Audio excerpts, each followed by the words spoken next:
It must be 6 o'clock. Good evening, everyone. Welcome to the Clovis City Council meeting of June 5th, 2023. We are glad that you are here tonight. I will begin by calling this meeting to order, and I will ask Councilmember Bessinger to lead us in the flag salute.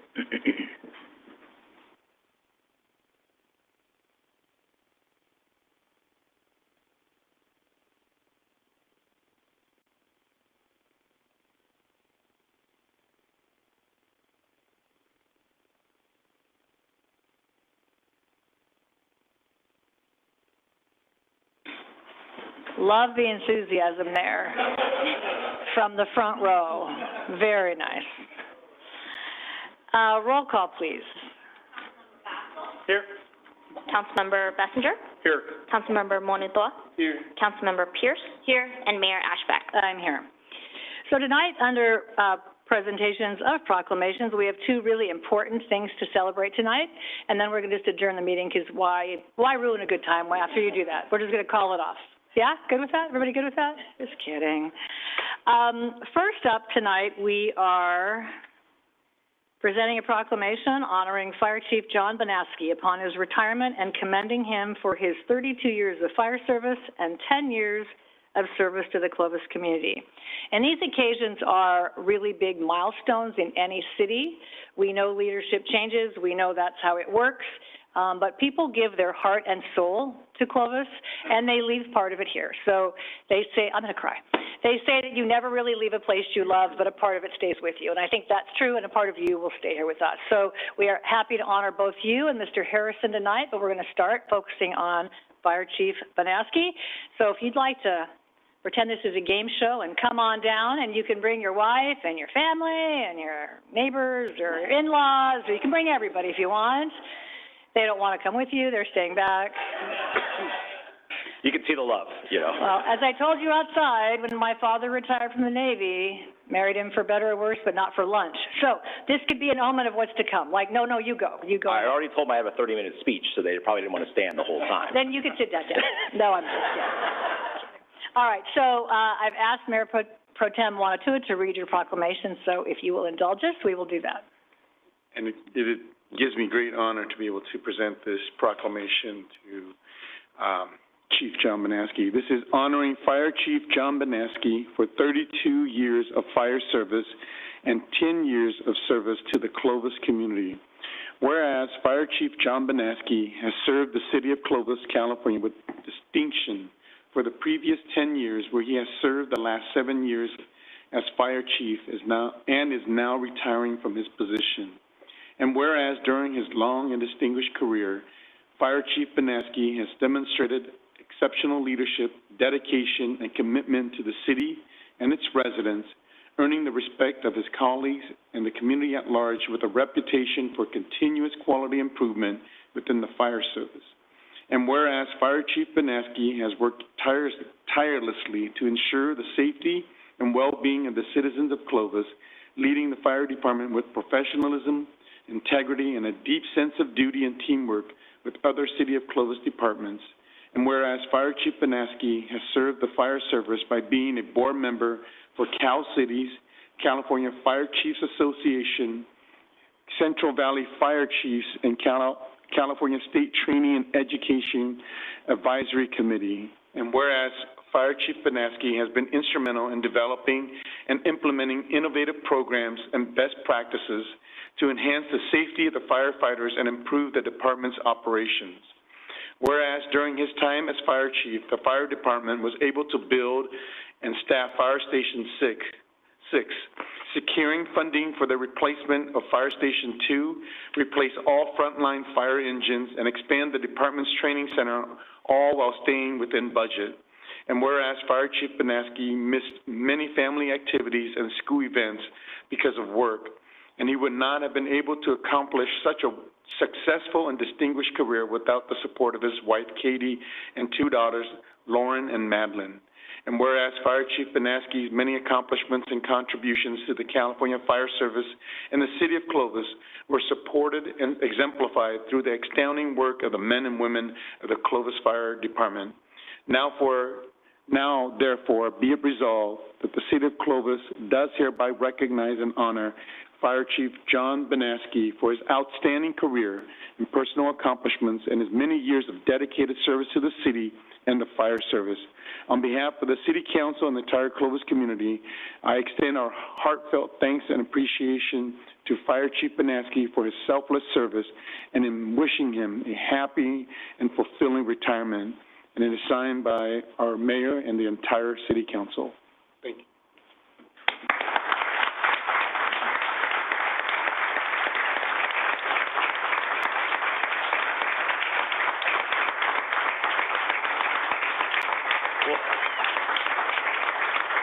Holy Toledo. Well, thank you, Mayor, City Council. That time comes out of your 30-minute speech. Everybody keep clapping. I don't know if the right thing to do is speak now or at the end, but I guess I'll speak now, so, or however you like it, John. I was just going to say, we have a couple more presentations for you. Why don't you wait for your 30-minute speech? We've got a couple things to give you. I told him on the phone, I'll just use my joke already. Unlike the Oscars, there's going to be no music to play, so I can keep going. We'll sing. All right, so let's see what else we have to honor you, Chief Banaski.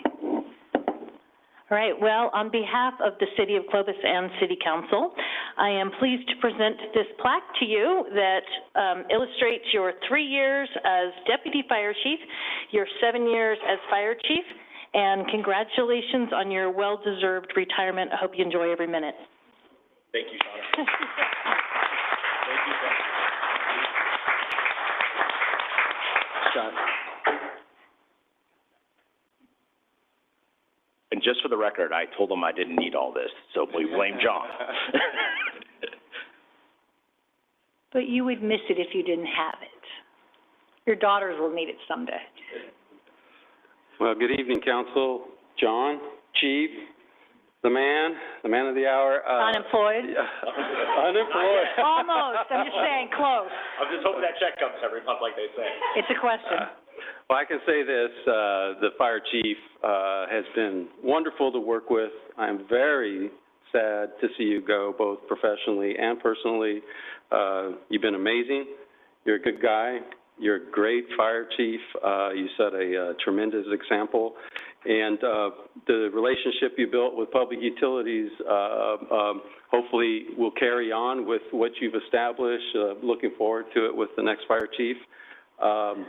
But from Public Utilities, I would like to present you with your sign. Do you want to open it here or later? I'll open it here. Okay. This could be the one wrong turn that you never take. It's like a weapon, yeah. It's been a long time since I've had to open Christmas gifts. Yeah.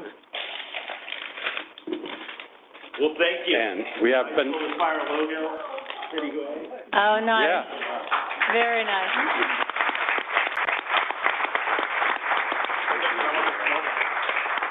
I'll take that with the small one. Oh, you can get some more, too.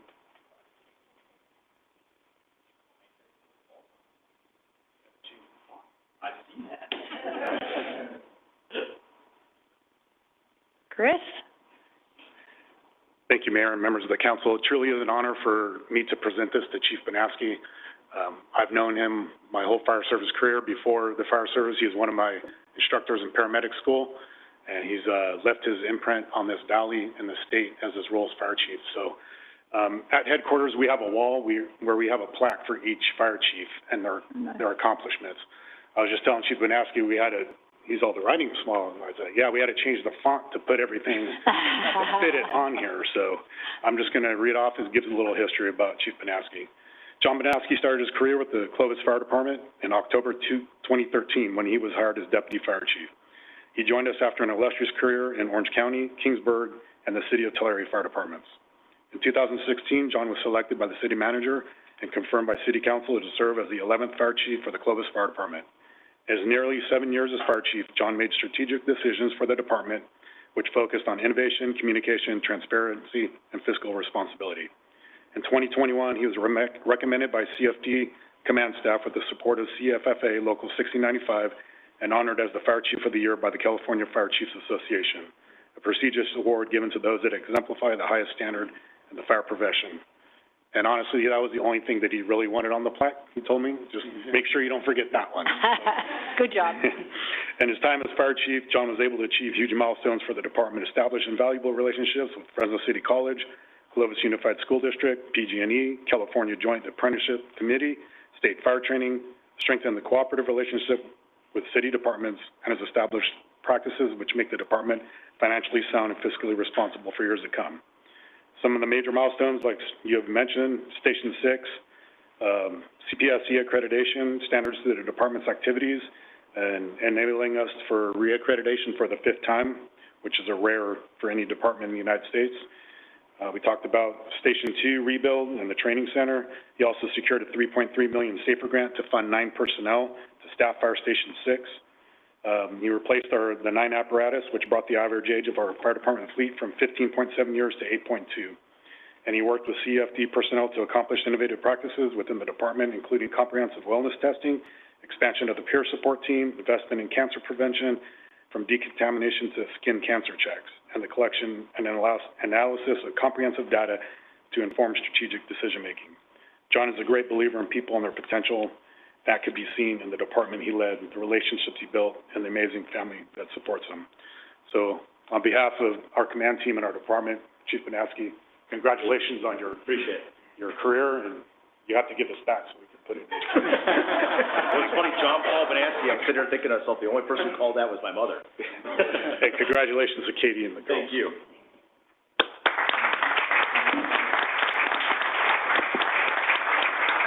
Okay, wait. I'm in charge. Yes, ma'am. Mayor, do you mind if I make a couple comments? Yeah, I'd before like we jump? other people to make a comment. I don't know, we typically don't have public comments right now, but I don't know why we couldn't have a few, so I'm just saying, if anyone else wants to say anything, but, anybody else want to say anything? Mike? No? You probably have the best stories of all. I actually have a story for him, so I've got one. Trent or Rob, anybody? Anybody from the command staff? All right. Maybe later, if one of these young men would like to say the flag salute again? Okay. All right, John, looks like you get to have a word here. Thank you. Real briefly, it's going to be that I've had the honor to work with Chief Banaski over the past 10 years, 3 years as the deputy chief and 7 years as the chief. And his job at being fire chief is a very small portion of his contribution to the city of Clovis. He's the most well-rounded, and I don't mean rounded, but I mean...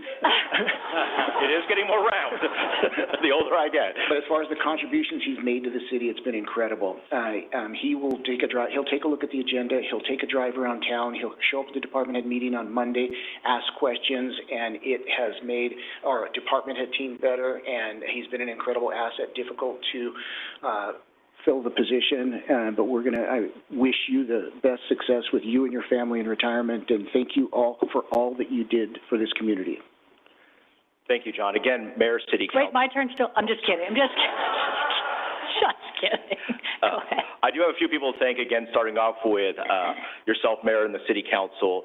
As I sit here and kind of listen to these things, you kind of lose track of the things that you did because you just kind of did them. It was part of the process. It was part of the job. But without the support of the men and women of the Clovis Fire Department, the union, the command staff, council to authorize those funds, there's no way we would have accomplished what we did in the last 7 years without the support of everybody bringing that together. So we've done a lot for the Clovis Fire Department, which is fantastic. We're better staffed today. We're better strategically located.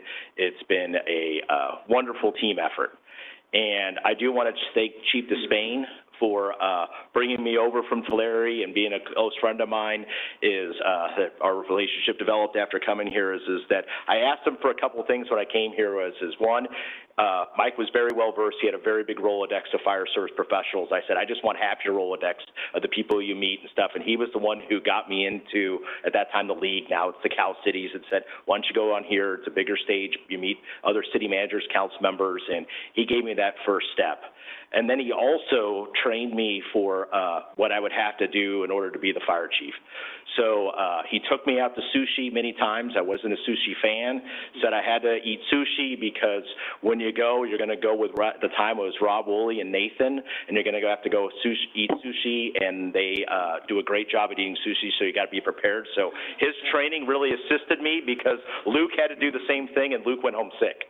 So his training totally assisted me. So I do appreciate all the mentorship, all of the phone call conversations that I give him of like, hey, this is what's going on. What do you suggest? What have you been there? He's always been a phone call away after he left and retired. So I thank him very much. The command staff, we leave it with great people, with Chris Eck taking over, Jim D'Amico taking over Chris's position. So the team is really good. It's been a pleasure to work with CFFA and Trenton and Rob and everybody else. Chad and Katie have just been outstanding of what we have at our headquarters, and just the whole team. I can't say enough.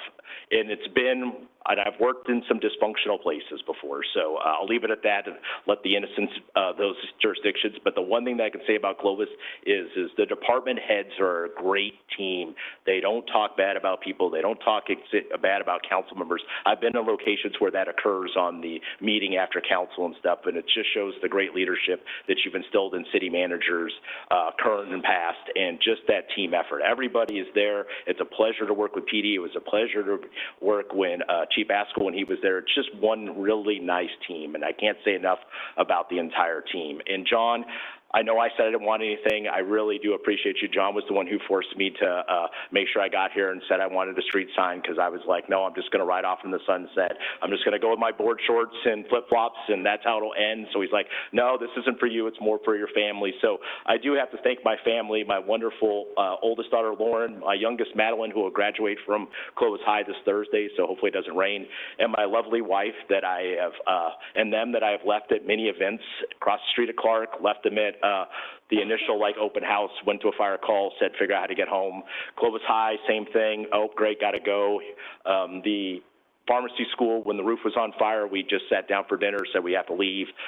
So I've left them high and dry many times over my career as the deputy chief and the fire chief, and I just want to say thank you to all of them and all the time and commitments that I, have been able to fulfill just by having their support, and they've been a great nucleus. It's been a wonderful time, and as you said, we'll see what the next chapter holds for my lovely wife. Our 26th wedding anniversary is Wednesday, so I'm hoping after I'm retired, because I really don't have any hobbies, so they're all taking a bet to see how long I last. Well, I think you'll make it till Wednesday. I'm pretty sure Wednesday. I was going to go, I don't know about 27, so I'm sure I'm going to make 26, but I don't know about 27. Sure thing. So I figure a day and a half I can make that one. So I'm not sure about 27, then I'm going to have to find something out, because they're all taking bets to see how long I can last without any hobbies or anything. I don't play golf, so I'm going to have to figure something out to do. But I just want to say thank you to everyone. I know there's people I've missed. It's been a fantastic career. It's been a pleasure. And like I said, when I came here to be the fire chief, and time goes by so fast, I can still remember just sitting up here with John, and John was the city clerk, and John swearing me in to be the fire chief. And it really seems like it was yesterday. So, I sat back the last year or two and told people, hey, do what you want to do, be surprised just how fast it goes by, and it sure did go by. And I can't believe, and I recreated a photo that I have with my lovely wife that was early 90s in front of a paramedic unit in Orange County, and we did one with a vehicle here, and just how fast that was. It seemed like that was yesterday, and here it is. So again, I just want to say thank you. I will not miss, don't take this the wrong way, but Monday nights when football season, I'll be able to watch Monday Night Football. Well, you have no hobby, so you can come. No, I appreciate it if you moved it to Tuesday maybe, but Mondays, at least during football season.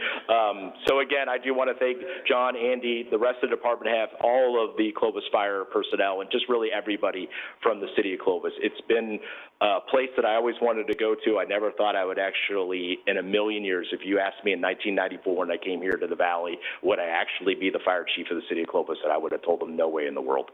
And then so being the fire chief was just fantastic. And then, honestly, when I got selected, I remember in the hotel, my wife called me, or I was talking to her the evening before, and it was like, who's going to be the fire chief of the year? Because I was on the board. I'm like, I don't know. I'm sure it's somebody from a big metro department in Southern California, Northern California. It's not going to be me. And we're sitting there.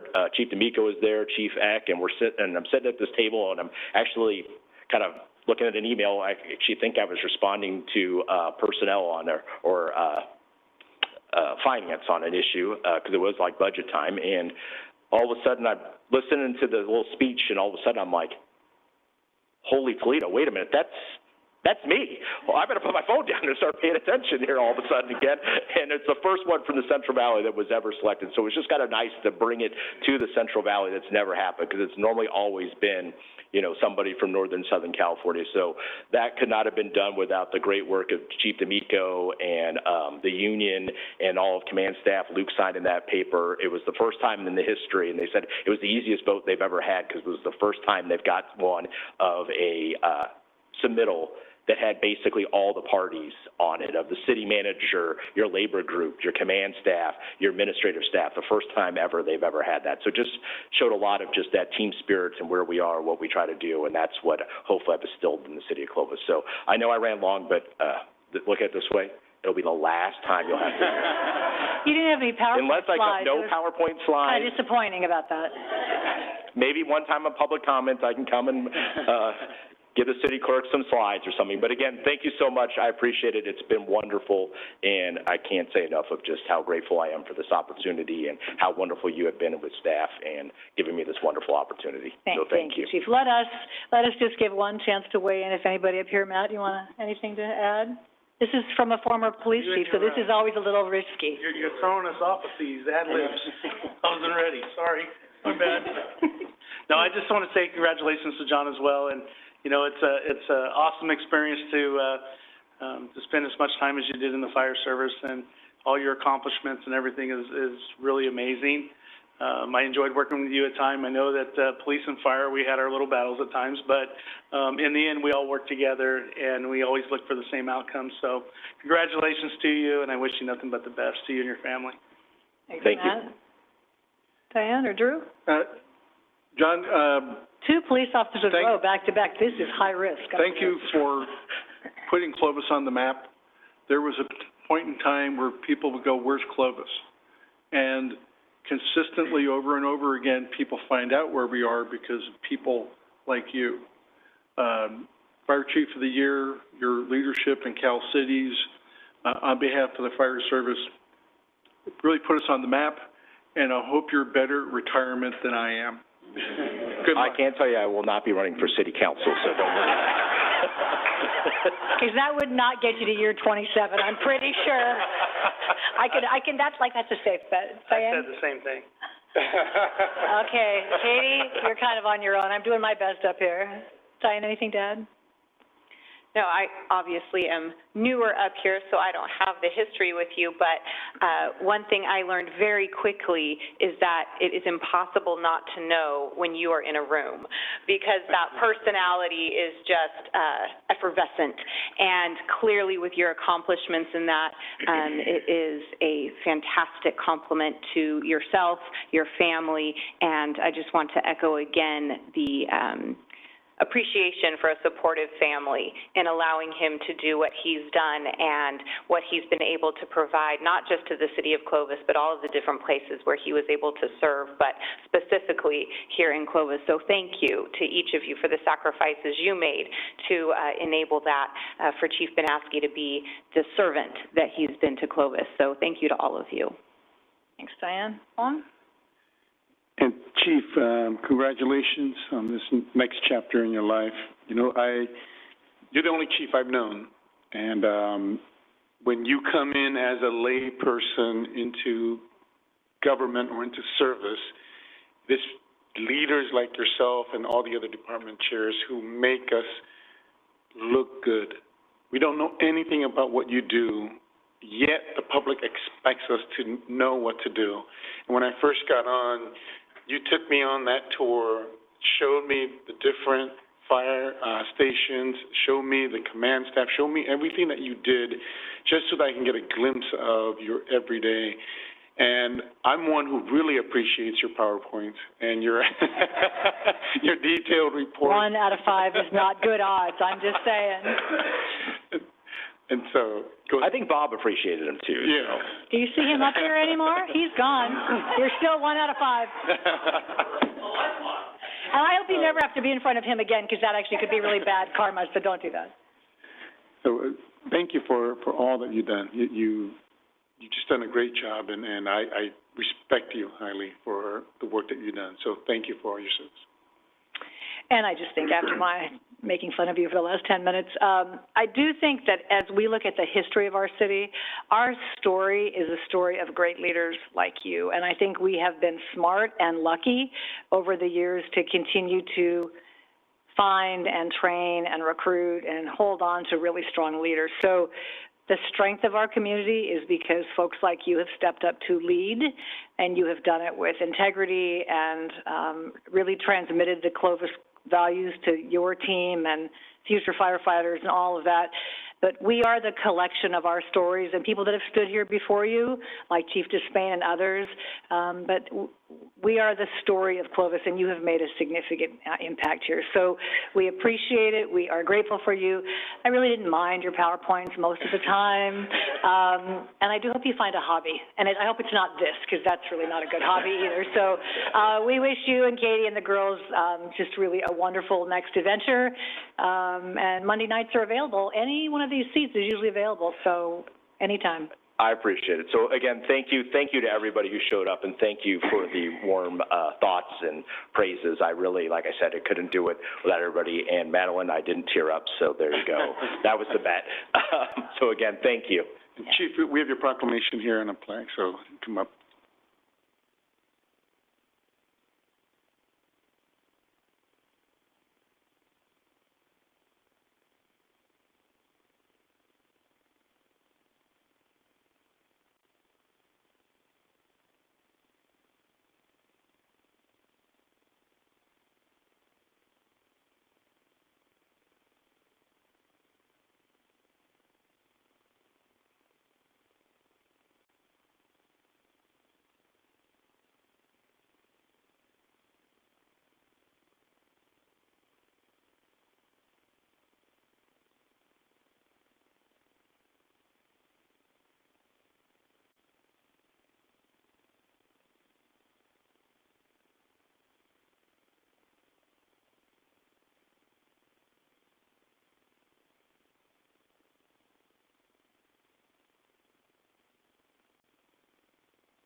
Okay, well, that was half of tonight's fun. And the second half is another part of the fun. So our second proclamation tonight is honoring City Engineer Mike Harrison upon his retirement and commending him for 39 years of service. Same age as me. 39 years of service to the Clovis community. And if you just think about the collective service between the chief and Mike, I'm not super good at math, but I'm going to go with 71 years of local government service between the two of you, and that's a big loss to our community. So you also mark a milestone in our city's evolution. So thanks for being here tonight to let us honor you as well. And I have asked Councilmember Bessinger to read this for you because I think he comes as close to 39 years as we got up here right now. Close? Close? Yes. Thank you. I'm going to read a City of Clovis proclamation recognizing City Engineer Mike Harrison for 39 years of dedicated service. Whereas Mike Harrison has served the engineering division for the City of Clovis for 39 years, and as the city engineer for the last 6 years, providing exceptional leadership and dedication to the city, our development community, and its residents. And whereas Mike Harrison has played an instrumental role in the development and growth of our city, contributing to the design and construction of numerous public works projects such as the Research and Technology Park, infrastructure improvements, development of Harlan Ranch, Sierra Vista Mall, Dry Creek Preserve Master Plan, and Landmark Square, as well as the current police and fire headquarters facility that have improved the quality of life for our residents and visitors alike. And whereas Mike Harrison has been a trusted advisor to the City Council, providing expert guidance on a wide variety of engineering and traffic issues, and ensuring that the city's infrastructure is safe, reliable, and efficient. And whereas Mike Harrison has been a valued member of city staff, earning the respect and admiration of his colleagues and the building industry for his professionalism, work ethic, commitment to public service, and whereas Mike Harrison will retire from his position as city engineer on June 15th, 2023, leaving a lasting legacy of excellence and dedication to the city of Clovis. Now, therefore, be it resolved that the City Council does hereby recognize and honor Mike Harrison for 39 years of dedicated service to the city and its residents. On behalf of the City Council and the entire community, I extend our sincere gratitude to Mike Harrison for his outstanding contributions to the city of Clovis and wish him a happy and fulfilling retirement. And it is signed today by our mayor and all of our city council members.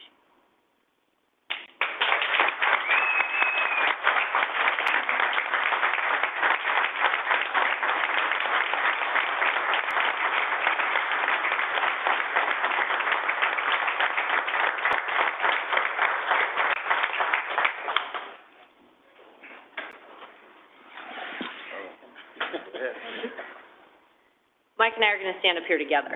He doesn't want to leave me. All right. So I got to put these on so I can see all my notes. It's helpful. It's okay. You know, it's part of 39 years. Me too. So I want to start by really thanking everyone for coming out tonight. This is such a great show of support for both Chief Banaski and Mike Harrison on their retirement from the city of Clovis. Before we start with any kind of congratulations for Mike Harrison on his retirement, I'd like to take a few minutes to reflect on his dedication and his commitment to the city. Over his 39-year journey here in Clovis, Mike has had 7 positions in the engineering division, all within planning and development services. His first position was an engineering aide. He took on that position in his early 20s. Mike told me he was 24. And he was also going to school full-time. So imagine that, going to school full-time, taking on a new position. His current and last position here at the city is as the city engineer. The city engineer position alone deserves recognition, as he was often, pretty much always, called upon to solve a problem, fast-track a project, or just adjust to any kind of shifting priorities. Meanwhile, answering a lot of questions from the public, directors, especially me, city managers, and even, yes, you, city council. Not to forget the need for regular Friday reports and the unwavering attention, where's Mike Brandini? I know he's in here, from the development community, who always needs that kind of support from the city engineer. Many years ago, Mike Harrison was described to me in a manner that I believe is so true of his personality, and it went something like this. Mike is like a duck floating on the water. He's calm, he's collected, and very level-headed. Meanwhile, underneath the water, his feet could be paddling a mile a minute, and we would never know because he just maintained that very even-keeled personality. Mike's calm demeanor and level-headed decision-making has served him well as he has navigated over the years through some very challenging and time-consuming projects, such as, you'll hear tonight, the presentation on development impact fees. Major street construction projects, most complicated were the ones that required coordination with the County of Fresno, the City of Fresno, FID, Fresno Irrigation District, FMFCD, Fresno Metropolitan Flood Control District, let's not forget PG&E, and Caltrans. He's also spent many nights at neighborhood meetings trying to explain to the public, like Black Horse Assessment District, the need for the city's involvement, as well as the design of many public facilities, such as our police and fire headquarters, our fire station, and currently Landmark Square, just to name a few. Looking back over his 39-year tenure here at the city, Mike has undoubtedly played a critical role in shaping the city of Clovis. So 39 years at one organization, wow, that is a true testament to longevity, resilience, perseverance, and a lot of patience. I personally have had the pleasure of working with Mike for 23 of his 39 years. I believe he was in his 5th position here at the city, because he's held many, as the assistant engineer at that time. And I am grateful for those 23 years for his dedication and his positive impact he has had on me, the city, its residents, developers, and his staff. Okay, so now it's time to start with the soiree and the celebration. So Mike, I would like to thank you for being a positive can-do member for Planning and Development Services and the city, and for being a good friend to me. You weren't only just a coworker, but you were also a good friend. I have truly enjoyed working with you, and I commend your patience and your professionalism over the past 3, almost 4 decades at the City of Clovis. I, on behalf of Planning and Development Services, and there's many people here, as well as the rest of the city, want to wish you much happiness and relaxation as you begin your next long-term job, retirement.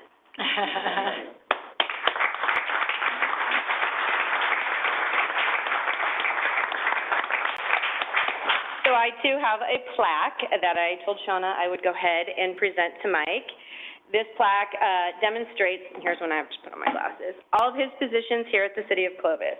So Mike Harrison started in August of 1984 as an engineering aide 1, transitioned to an engineering technician in November of 85, then a senior engineering technician in December of 95, a junior civil engineer in April of 98, assistant engineer in April of 91, and then an associate civil engineer in November of 2000, and he has ended in his current position as the city engineer, and he became city engineer in May of 2016.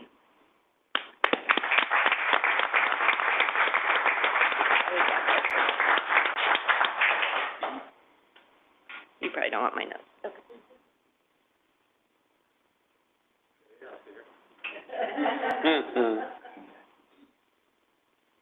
I'll get you the stickers too.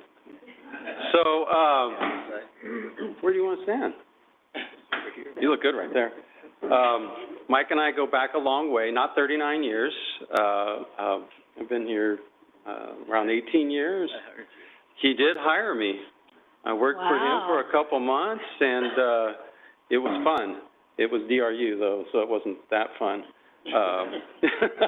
That's development review.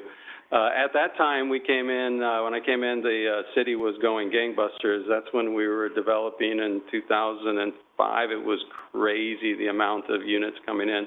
Big, different time. I don't think we've ever had that kind of time here again. I do want to say I appreciate our special relationship. I'm not sure, Mike, how many special things he would say about me. Public utilities and the city engineer do conflict a lot, but you've been gracious. Yeah, and you look at this, 39 years of service, 39 years of knowing the city, 39 years of the institutional knowledge. He is an encyclopedia for when you want to know what happened back when. And there's a lot of times we do, and there's no other documentation. It's Mike. And he has that amazing ability to recall, and even if I don't like it a lot of the time, it is right, and he's good. He is a heck of an engineer, and it's so proper for you to be city engineer, and I truly have enjoyed working with you. And the Public Utilities Department, in my representation of it, it is really going to miss you because you brought a lot to the table that made this city work. But on behalf of the city and Public Utilities, you get to keep the stickers. I know that. Thanks, Scott. Appreciate you Yeah. doing that. Very welcome. All right.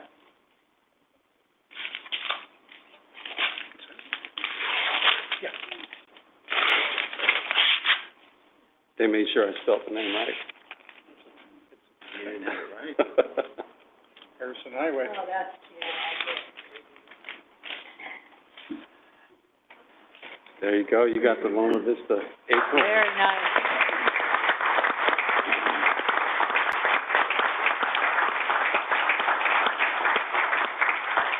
Congratulations. You're going to miss it. You know, I bet what Mike was really with when you said, like, he remembered everything, and he was probably thinking, I was always right. Why didn't you listen to me? But now you can actually say that out loud if you wanted, because I don't know where he went.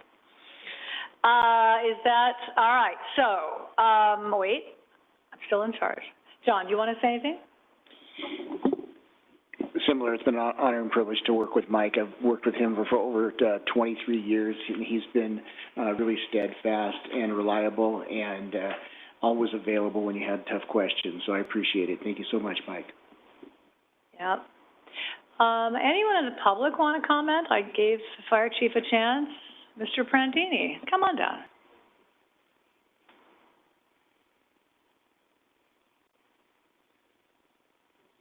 I could not miss this chance because I'm probably the only one here that was here with the city when Mr. Harrison began his career. And I do have to say that my years as a finance director and working with Mike and the engineering division on issues pertaining to projects, financing those projects, assessment districts, and Mike has always been very cooperative in explaining what the issues are, and if there's a question, he takes the time to maybe delve into it a little further to find out what is going on. And since my time with the BIA, Mike has always been professional, been very cooperative with the industry, looking for solutions, not just the way that he has done it all the years, but if there's a way that can be done in substantial compliance with the city codes, but maybe a little different, Mike is always there to consider it and to make adjustments if possible. And he has been very good to work with over I've been with the BIA 19 years now. So he's going to be missed. He's very good. He, like Renee said, he's very calm, very collected, doesn't get excited. He may want to, but he doesn't. So I just have to congratulate him on his retirement and wish him well. Thank you. Thank you, Mike. That's nice. Thanks. Anyone else? All right, council members, are you ready? Okay, Matt, go. Mike, I just want to say congratulations for everything. We go way back as well. You know, back to the days when I was a corporal and you were looking at me in these meetings like you don't know what you're doing, and I didn't. I always appreciated you being honest and upfront with us, and, you know, even though we could be needy at times in the police department, you always found a way to take care of the problems that we tended to generate or bring forward. So I just really appreciate everything you've done. You've always been responsive, and you know, there wasn't a time where you couldn't call you and you didn't respond right away to something, and I really appreciated that about you as well. So good luck to you in retirement, and thank you for everything you've done. Thank you. Thanks, Matt. Drew, or anybody else? Mike, I also remember working when I was a corporal with you in engineering, and you helping me understand the non-police side of things, which I always appreciated. As a council member, I've always appreciated your character and your quiet confidence in the way you did the city's business. The city engineer wears a big hat, and you're going to be missed. But congratulations on your retirement and best of luck. Thank you. Okay. You know, Mike, the part in the proclamation that really sticks out is the one that says, you've been a trusted advisor to the city council with expert advice. And that is so true, because your department deals with such complex and things that we didn't know. And I think there were many debates and or tough meetings, and it wasn't because you didn't know, it was because we didn't understand what you knew. And you had the grace and the humility to explain it and to explain it again, and even to continue a meeting to explain it again so that we would understand. And I appreciate that so much about who you are. I think many times we learn from, and this is to you and to a lot of the department chairs, the character that you guys display is something which we have to glean from and also show as we lead, how you lead your departments with character, with integrity, with humility, with grace. And that's something that, you know, you don't think we're watching you, but we are, and we try to emulate that as you also expect us to lead in the same manner. And I want to just say personally, when we worked together on Measure C this last round, and how responsive you were and how you brought the numbers down to help me understand so that way I can represent us so well and so competently in a meeting with all the other leaders and community groups. It's really a testament to you and to our staff. So thank you for that. All the best to you in retirement, and thank you so much for the work that you did here in the city. Thank you. Again, I don't have quite the history that others do, but I will say, as I have met with various, whether it's staff members or community members, industry associates, there's a couple things that always stick out. And one, as we've heard tonight, is the longevity of service with the city of Clovis. And the fact that your talents would be recognized and taken advantage of for such a long time, but also the fact that we have a culture here that would be a place that someone like you would want to be that long, I think speaks very highly of the city and our staff in general. But then also, again, when I'm meeting with other people, I consistently hear compliments about our staff, and that is true of you as well. And so even though I don't have the personal experiences, I do have the personal appreciation for what you've meant to this city and to this community. And again, I wish you all the best in retirement, but with all of that wealth of knowledge, I hope we can still call on you from time to time. Absolutely. No, I think he has hobbies.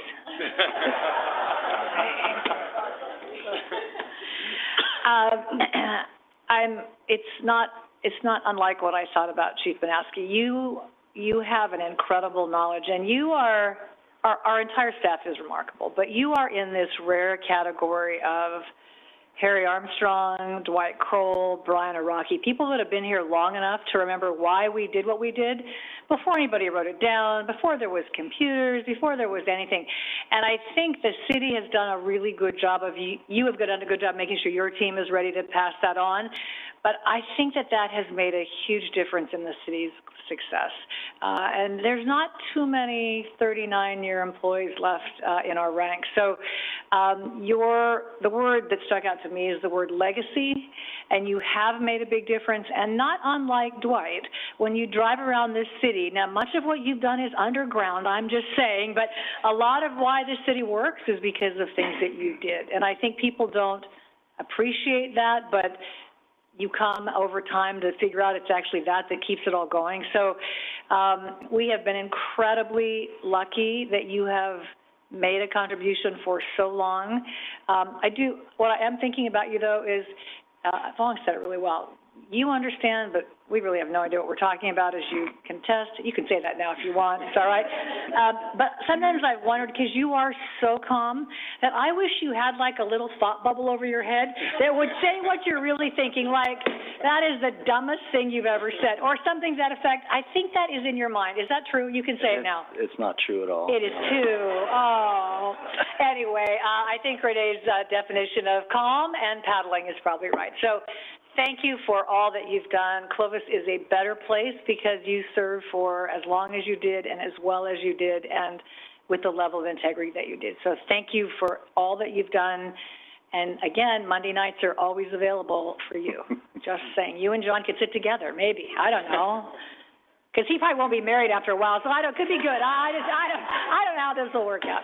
So thank you, Mike, for everything that you've done. So would you like to say a few words, thought bubble or otherwise? I will say just a few. You know that I'm a man of very few words.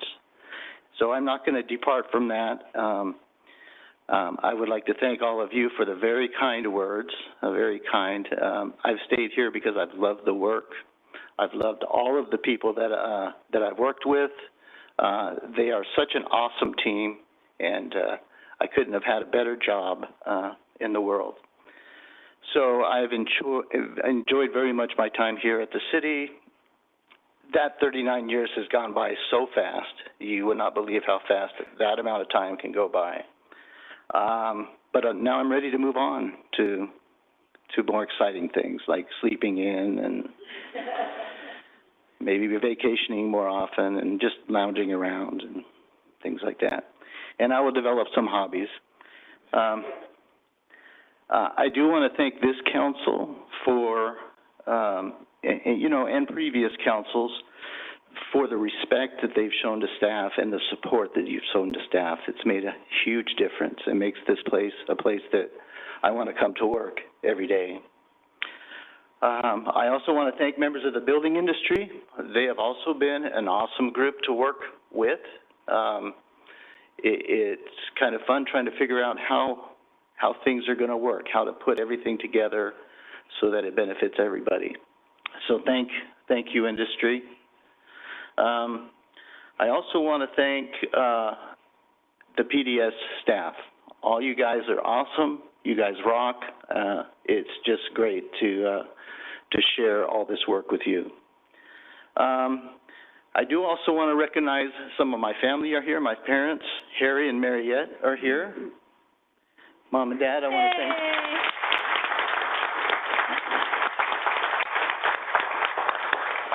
Mom and Dad, I want to thank you for all you've done for me.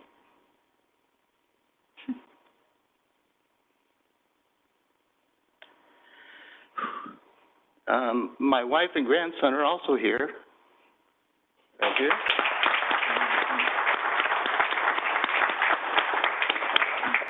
Brenda has supported me through all the years, and she's the one that encouraged me to come and apply for a job here. So, Brenda, thank you. And believe it or not, I'm going to miss all of this,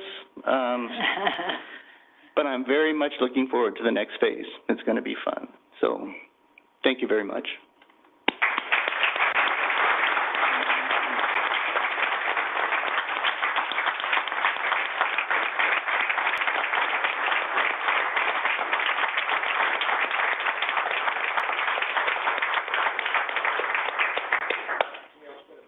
Yeah, you bet.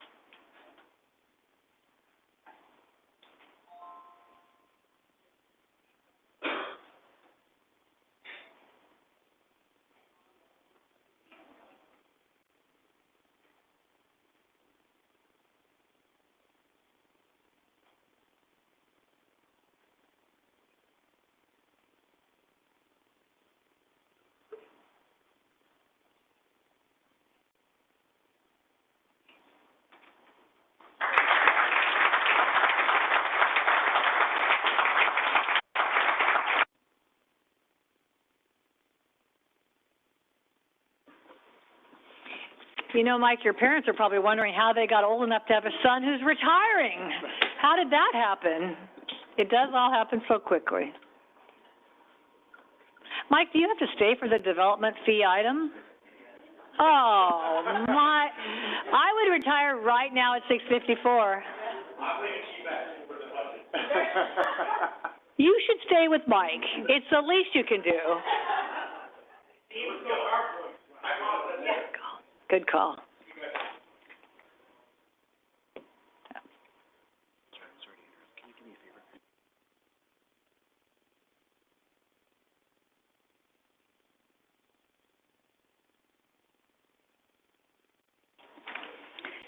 All in favor of adjourning the meeting? Yes, you can't like ruin it with, not the ruining, not that the rest of it's ruining it, but you know what I'm saying.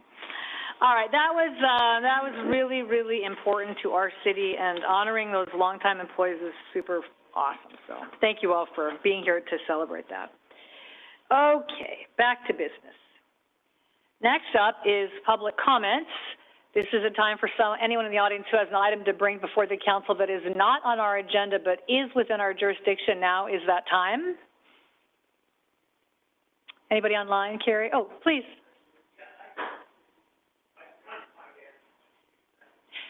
Would you be willing to step to the microphone? And thank you so much. In a Silver Edge complex right here on Sierra and DeWitt. Okay.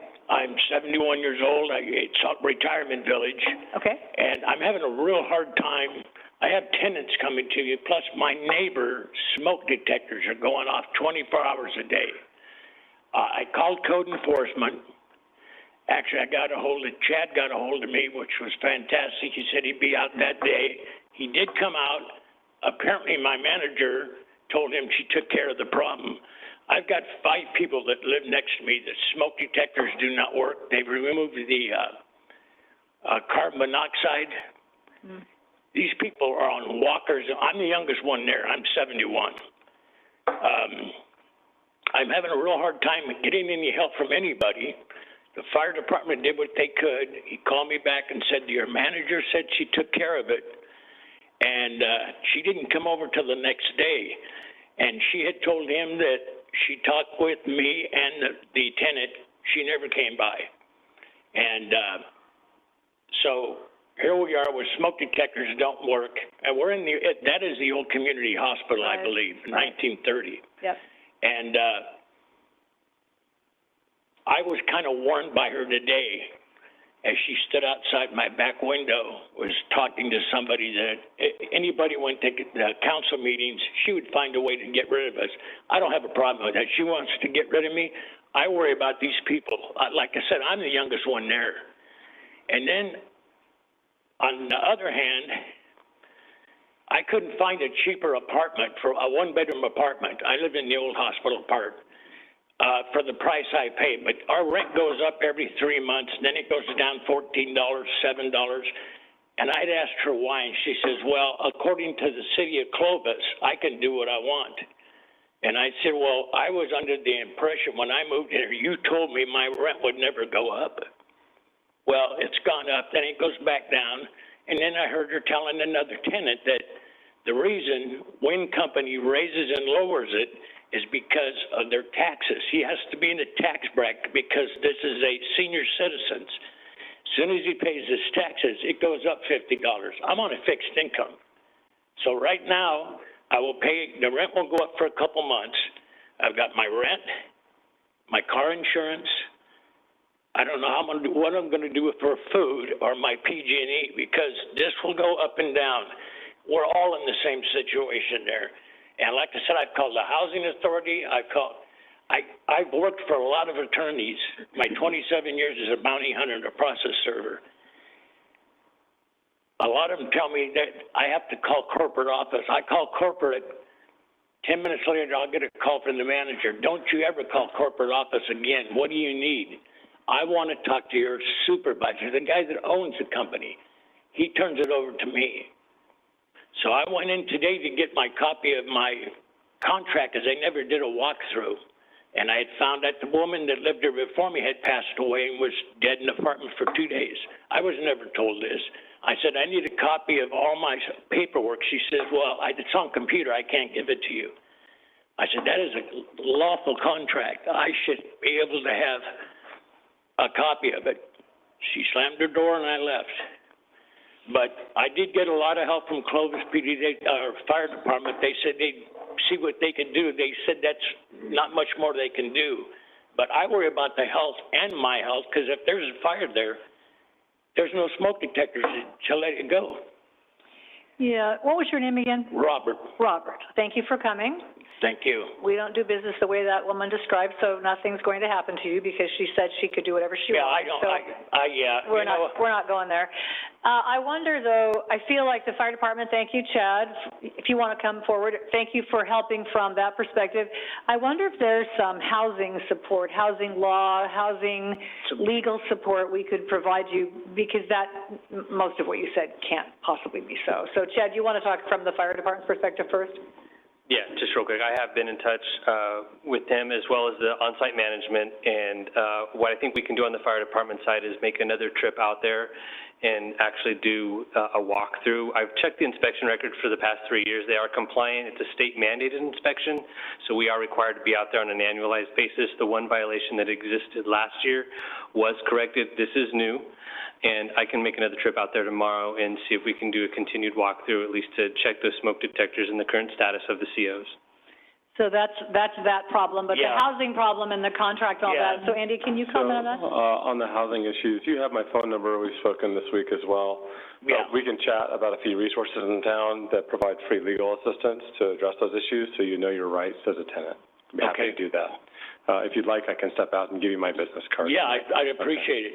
And the thing is, I'm 71 years young, but I just had a hip replaced, had eye surgery, and now I go in next month for my shoulder repair. I can't get up and run out of an apartment if it's on fire.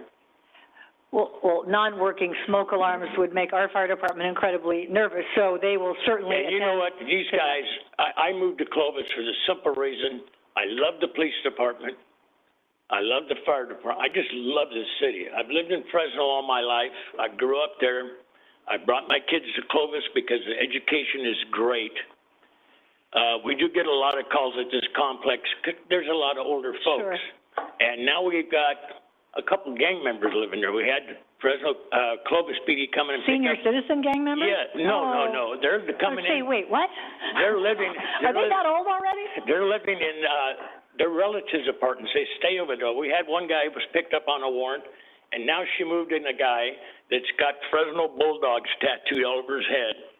Now, how old he is, I don't know. He might have a past, I don't know. But I know from my job, these guys are in gangs for life. I worry about all these people. Well, and I suspect there would be an age requirement to live in that neighborhood or that complex, I would think. Well, you're not supposed to have kids, but they do anyway. So, Robert, Chad will be in touch, or however, whatever works for you tomorrow, and you can connect with Andy, and the city will stand beside you as you navigate these issues, because there's a whole bunch of things wrong in that scenario that you described. Yeah. And so whether it's our resources or resources in the city that, that we can help bring to bear, we are more than happy to do that. So, Andy's going to meet you out there, and have you met Chad before? Yes, I met him a while ago on the phone. Great guy. There he is. He is a great guy. Chad, Robert, Chad. Yeah. Anyway, I wanted to bring some people with me, but they're afraid to come because they don't want to be evicted. And I told them she can't evict you. That's also a problem. So we got you, and thank you very you're much. welcome. Thanks for being here tonight. Thank you. Appreciate it. Anyone else with a public comment? Yeah, Mike was going to make a public comment. What? You have to do it from memory. I just don't make it up, Mike. It's just like, whatever you think. And I will note that we have one letter, but it is on an agenda item. So that's all we have tonight. All right. Ordinances and resolutions with respect to the approval. The reading of the title shall be deemed a motion to waive a reading of the complete resolution or ordinance, and unless there is a request by a council member that the resolution or ordinance be read in full, further reading of the resolution or ordinance shall be deemed waived by unanimous consent of the council. Next up is the consent calendar. These items are routine in nature. We act on them in one vote unless one of the council members or someone from the public wishes to pull an item. I've been asked to pull items number 11 and 14. Councilmember Baskell has reported a conflict on each of those items. Do you want to state the nature of that conflict? Yeah, so for item number 11, I am actually familiar with this incident and have talked to the person involved in this, and probably would be more of a witness involved in this particular situation, so I know I need to recuse myself from that. Okay. And then in item number 14, I'm actually on the board with the Marjorie Mason Center for the Men's Leadership Group. Okay, thank you. And you do not have to leave the dais, but you will not vote on those two items. All right. Any other council members wishing to pull any of the items 3 through 15 with the exception of 11 and 14? Seeing none, I would, anybody in the audience wanting to comment on any of the items? All right, we'll bring it back, entertain a motion for the items with the exception of 11 and 14. Motion to approve consent calendar items 3 through 15 with the exception of 11 and 14. I'll second that motion. There's a motion and a second. Is there any other discussion? All those in favor signify by saying aye. Aye. Opposed? Motion carries. I would entertain a motion for item, can I do 11 and 14 together, Scott, or do I have to do them separate? All right, so, for consent items number 11 and 14, is there a motion?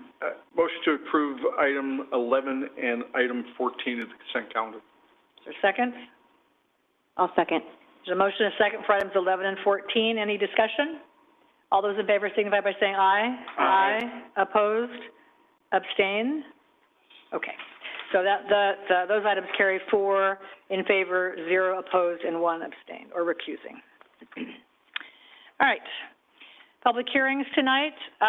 First up is introduction of an ordinance of the City of Council, whoever we are, of the City Council of the City of Clovis, adding Chapter 4.14 to Title 4 of the Clovis Municipal Code, prohibiting spectators at vehicle sideshows in the City of Clovis.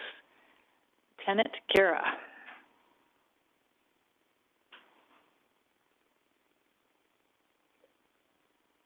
Oh, and Matthew Lear from Lozano Smith. All right. Good evening, Madam Mayor, City Council members. Myself and Matthew Lear come before you to propose an amendment to the public safety chapter of the Clovis Municipal Code, specifically in regards to dealing with sideshows, attendance of sideshows, and promoting of sideshows. For those who don't know what a sideshow is, it is an event in which 2 or more persons block or impede traffic on a highway or on an off-street parking facility, parking lots, for the purpose of performing motor vehicle stunts such as donuts and burnouts, speed contests, exhibitions of speed, that's not supposed to be in there, or reckless driving for spectators. Yes. That was not there about an hour ago, I trust you.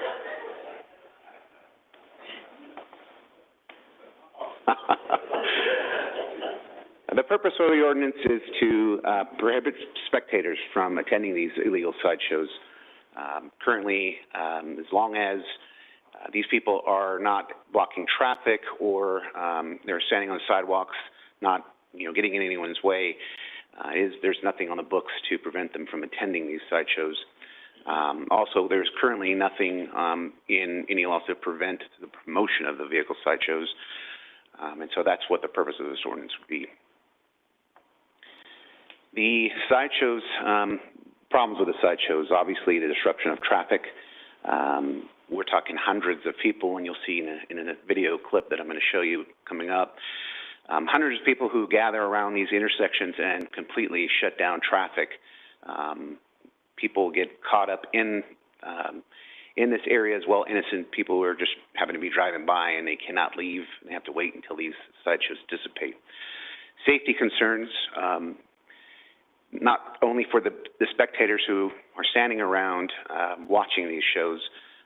These cars are doing sometimes 30 miles an hour in circles, losing traction. People are riding in the back of pickup trucks. It's just a safety concern for just the general public itself. And property damage, as you can see in this picture, just the unsightly burnout marks on the pavement. We've had issues with vehicles crashing into either curbs, damaging the curbs, damaging traffic signals, and other portions of cities and business property. So I'm not sure I might need your help on this, Carrie, to play the video, but I want to give you a little bit of heads up first before we watch it. So this is body camera footage from an incident that happened on November 28, 2021, Shepherd and Willow Avenue. Our officers responded to this very large sideshow and just kind of want you to get a taste of what it is that we're talking about when we're trying to accomplish here. So at the time, again, you'll see all of the people that are involved and just kind of the major events that these are. Go ahead. Oops, went back one.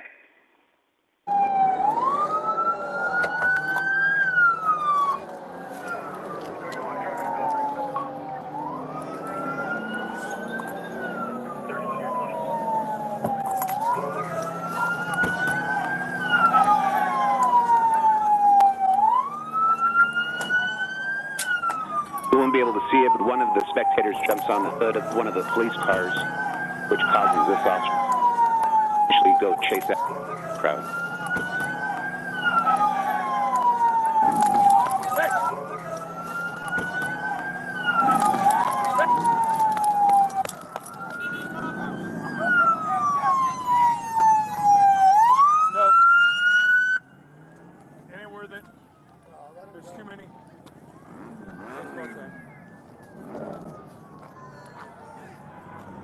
Probably about 500 out here. Throwing bottles, fireworks, and jumped up on it.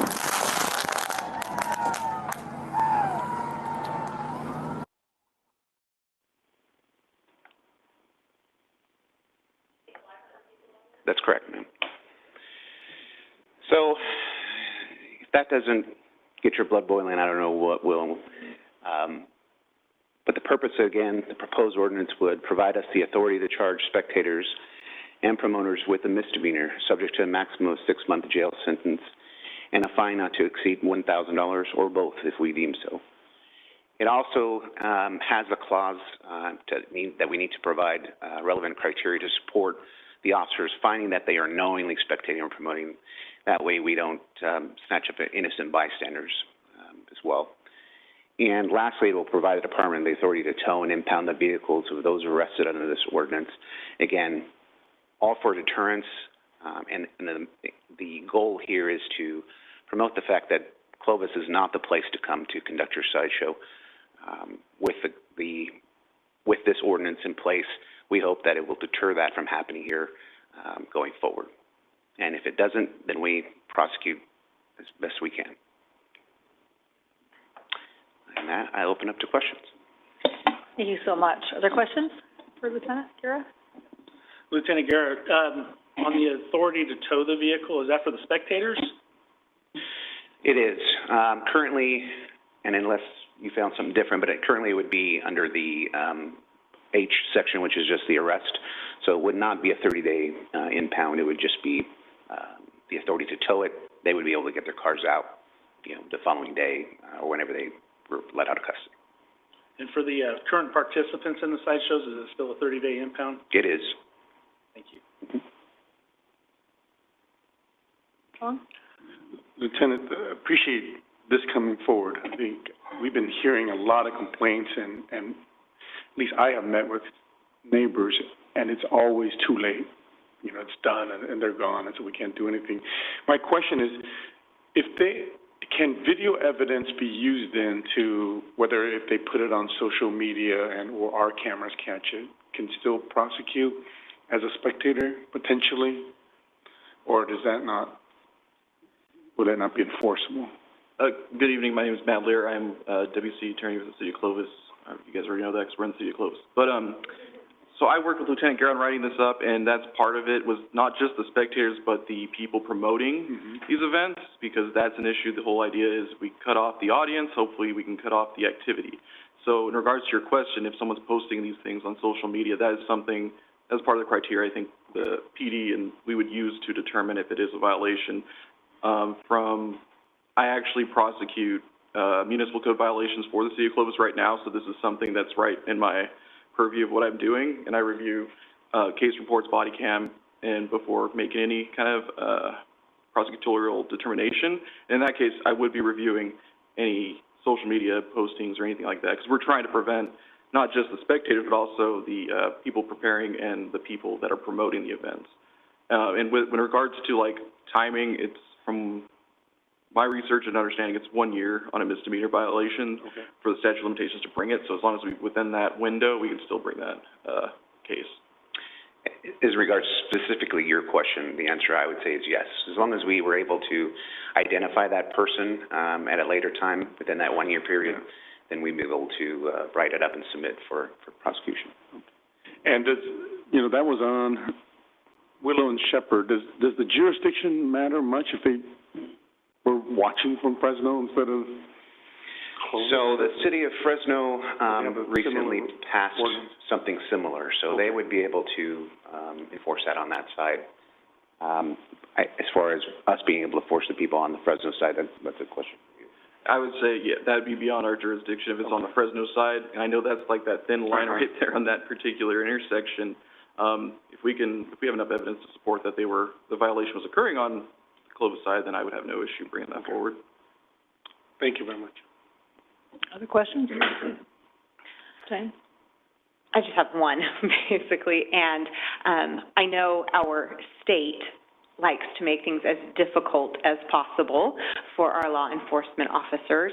Is there anything that you're aware of currently from the state level? Now, I know it's a misdemeanor in that there's some kind of buffer there, I believe, a little bit, but anything on the horizon that could potentially affect our ability to enforce this from anything coming down from Sacramento?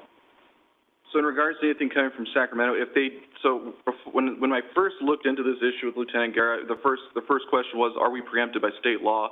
Looked into it, there's actually case law on the books that says that this is an unregulated area of law, so city ordinances can be passed to address this issue.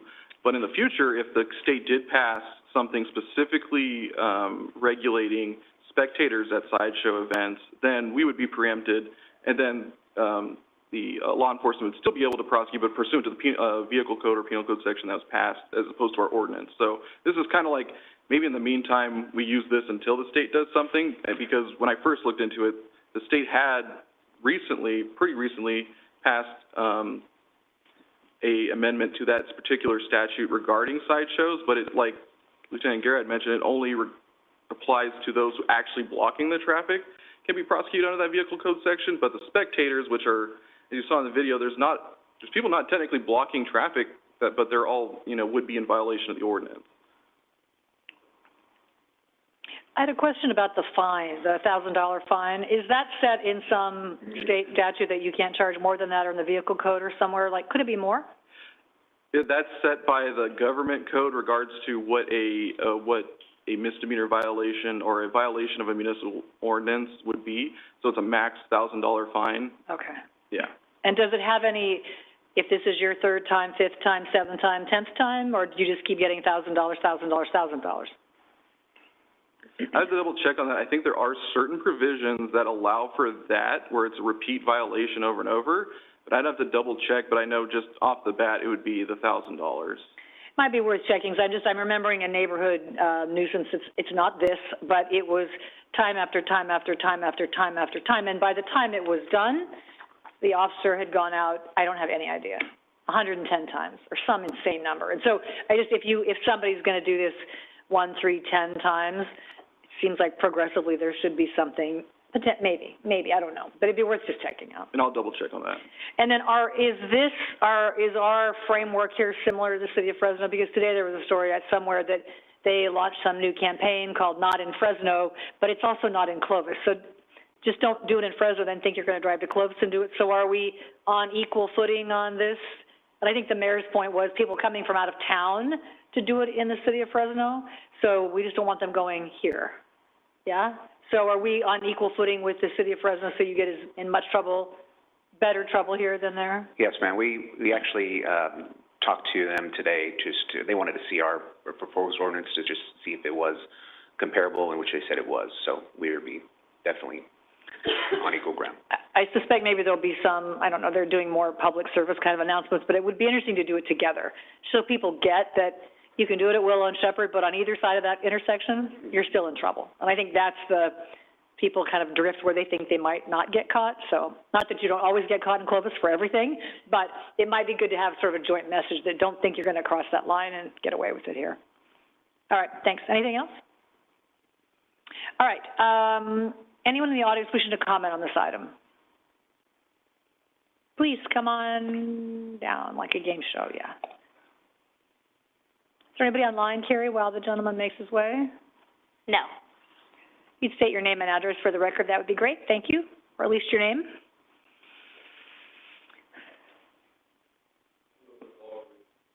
We have to push that button. There you go. Oh, there you go. Lewis Logwood.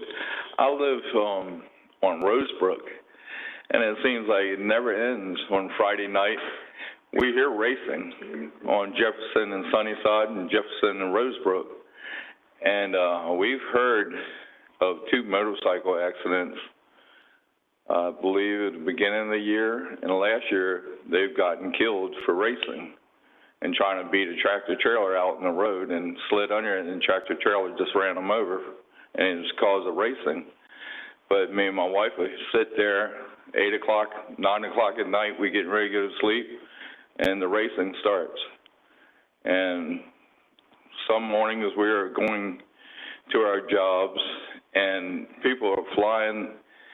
It's on Barstow and Clovis Avenue, and people just running the light, 5 cars at a time. And we've always been wondering, what can we do to stop this? Because, you know, we have young children, grandchildren in our family, and we are scared that something's going to happen to them one day. Innocent people are getting killed all the time because people want to do something, if I can say this, ignorant all the time. And, you know, it's just scary to get out on the road sometimes. We used to be out all the time, but we stay home all the time now. We don't want to be the one to get that phone call, my wife just got killed or my son just got killed, you know, because someone's out there doing something they think they can do and it's against the law.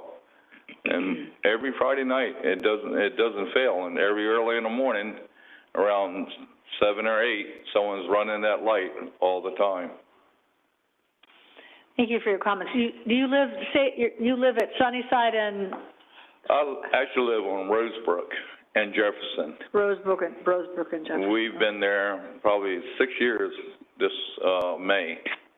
We moved up here from Lemoore, and when we first got here, it was pretty quiet. All we heard was fireworks going off all the time, but, you know, you can't chase after that all the time. But other stuff that's going on, it's just gotten out of hand. Thank you. And I'm sure our police department's aware of that location, but they can pay more attention to that location as time goes on to keep an eye on that. Thank you for your comments. Yes, I'd like to encourage you to call the police department on our non-emergency line whenever you hear those things, so that they can bring it to our attention and we can send officers out to that area to check. Do you call the police department when you hear the noises that you're talking about fast driving? We have, but it's happening so much. I think I know what they'd say. I think if you don't call, they're not going to know, so keep calling. They never get tired of hearing from citizens because they can't be at every intersection. So I would encourage you, it's never a bother, and just call and report what you said here, and I think that would help them gather kind of data and knowing what's happening. So I'm sorry. No, but please do call.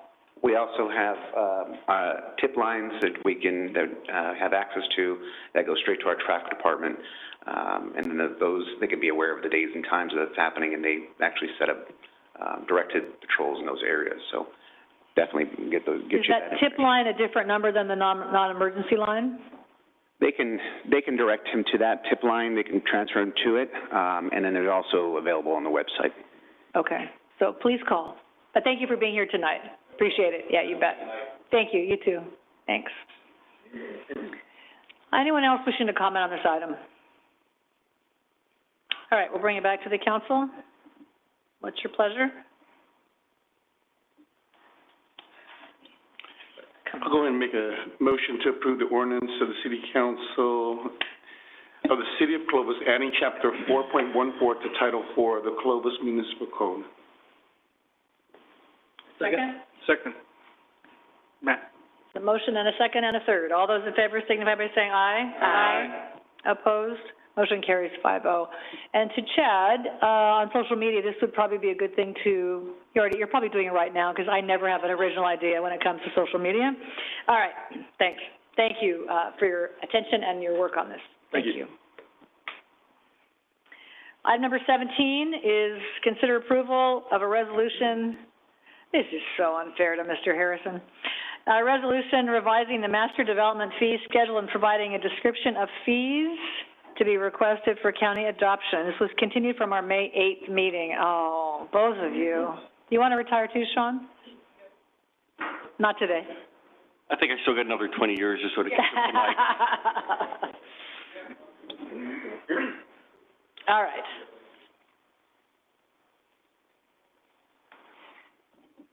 All right, well, good evening, Council. I'm here tonight to present again 2 items and request your approval. One of them is to consider approval of the findings related to AB 602, and the other is to consider approval of updates to the Development Impact Fee Program for fiscal year 23-24.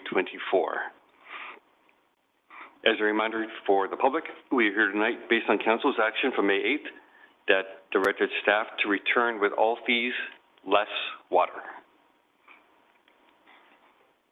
My presentation tonight is going to focus on providing some clarification for you for AB 602, the Development Impact Fee Update, and a brief discussion of the tentative agenda for that planned council workshop for water. My presentation is much shorter than May 8th, so we can cover the main points of staff report and attachments, but I'm prepared to go as deep as you want into any of those fees. We spent a good amount of time discussing AB 602 at the last meeting, and I'm hoping to give you a little more clarity, a little bit more context. All of the work that staff does has to comply to the California Mitigation Fee Act, and AB 602 is simply a new addition to that same requirement. This is just the first time for council to consider AB 602 when we wanted you to be advised of that new requirement. You routinely approve the fees in compliance with the Mitigation Fee Act, but didn't want this to just slide by under the radar. We felt it needed emphasis so you can make a well-informed decision. So if I can direct your attention back to the screen, I'd like to point out that AB 602 provides 2 paths for compliance. One is that the fees are based on residential home sizes, or the agency provides findings to justify another means. So I'd like to clarify here that either choice is compliant with AB 602. And I'd also like to clarify that changing to home size will not reduce the fee obligations, it just shares them through a different means. Staff, together with the city attorney, have chosen to keep the same fee metrics as they are supported by years of data, and they are more accurate than the unsupported assumptions that home size is the best metric. Based on the data that we have collected over the years, using home size would actually be less compliant with the rest of the Mitigation Fee Act. And if you remember, the basis for the Mitigation Fee Act is the need to establish the connection between the project, the need, and the fee, and that's the kind of circle that I'm drawing there to try and kind of remind you. The work by staff, it represents a review of the fees, conducting of the required nexus analysis, and the preparation of the nexus report that includes the necessary findings for the use of alternative metrics instead of residential square footage.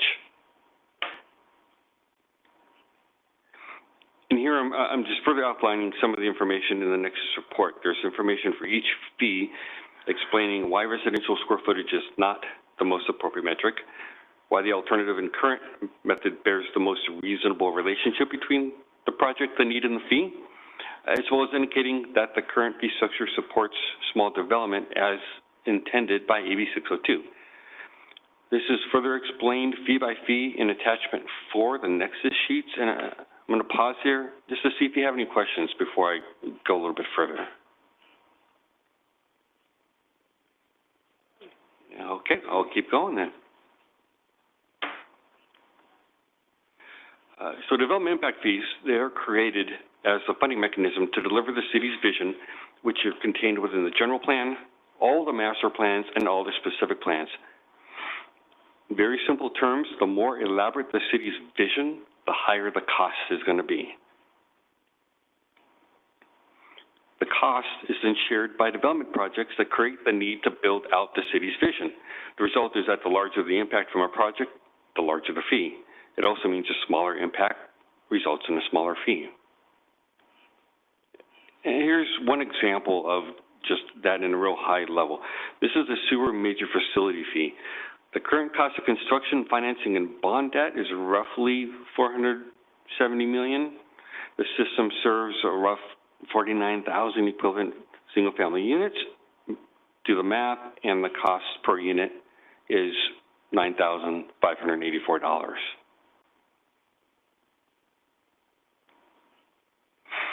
The city's vision causes the need for a lot of types of infrastructure, some of which are here on the slide. City growth requires city sewer service, water service, street infrastructure, development of parks and trails, solid waste services, emergency services, and that's just to name a few. These are more listed and more detailed in attachments 2 and 4 to the staff report. And here I'd like to stop for a brief moment. I want to mention some errors that were in the street fees for Street Area 5, Heritage Grove. They were brought to staff's attention last week by a stakeholder, and staff spent time evaluating the impacts of those errors. The errors are minimal, in staff's opinion. They result in about a 2 to 3% difference in the fee. The fee is actually less than it could be because of this. In 2 fees, the outside travel lane and the center travel lane. Staff still suggests that council adopt the fee rates as proposed, allowing staff to correct the errors with the next fee update. And that's because we feel these impacts are minimal, the 2 to 3%. Sean, can you direct us to where that is? Where the error is? Where are you referring to? In all of these pieces of paper? Sure. Or online, or whatever people are looking at? The outside travel lane and center travel lane, they're outlined in a couple different areas. Attachment 2, which show those fees on page 170 of the staff report, and then in the Nexus sheets, they're even further detailed. 192, I think, is that right? Right, so the result is that in correcting those errors, the outside travel lane for existing area, Street Area 5, shown on 192, that would go up slightly. Same for center travel lane, and that's on the next, I should have brought my glasses, 195. Can borrow Renee's. Okay, thank you. Mm-hmm. Question, Mayor. Yeah. So Shannon, you said that when looking at it, that we are actually 1 or 2% below what it could have been? Correct. Okay, so now we're actually doing less. Correct. This time around. And the actual dollars looking at it, 1 or 2%, is minimal, like you said, because it's 100. The biggest one I saw was 300. So it's minimal. That's staff's opinion, yes. Okay, got it. The magnitude's about $50 a unit, is that right, Sean? Right. Yeah.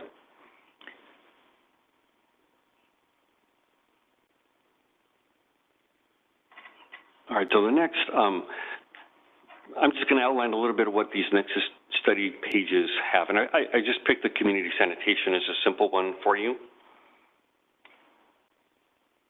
So this is attachment 4, page, it was right there. It's near the back. If you want to follow along. 205. That's why Mike's the city engineer, 205. You found it first. All right, page 205.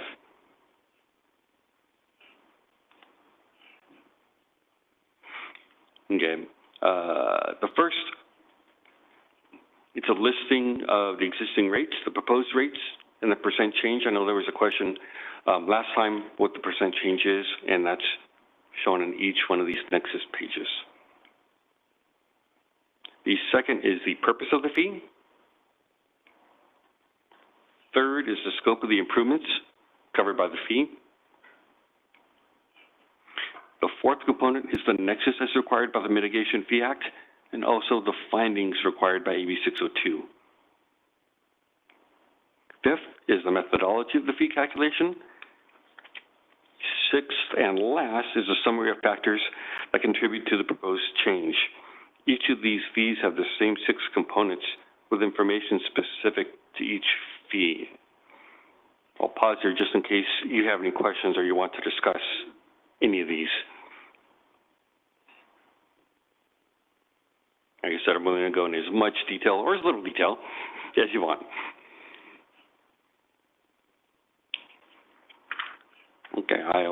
to the next slide then. So I'm going to summarize the impact of the study as proposed by staff.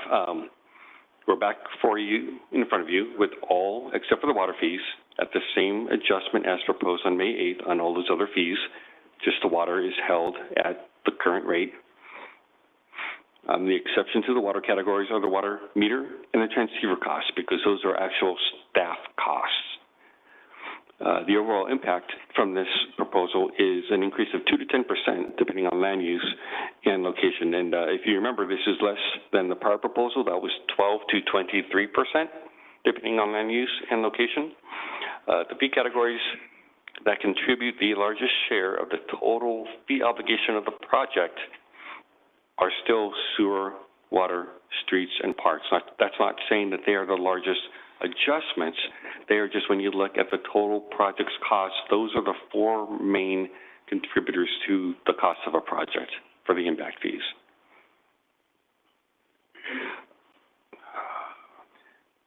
Let's see.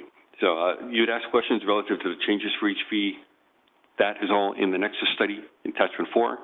Updated scenarios can be found as attachment 3. Those show you the overall impacts on those theoretical projects. If you have any questions, I'll pause here before going to the next slide. Questions for Sean? Sean, the Nexus argument would potentially be the one in which a stakeholder would make their argument, I would assume. Because if there's no nexus, we can't charge it.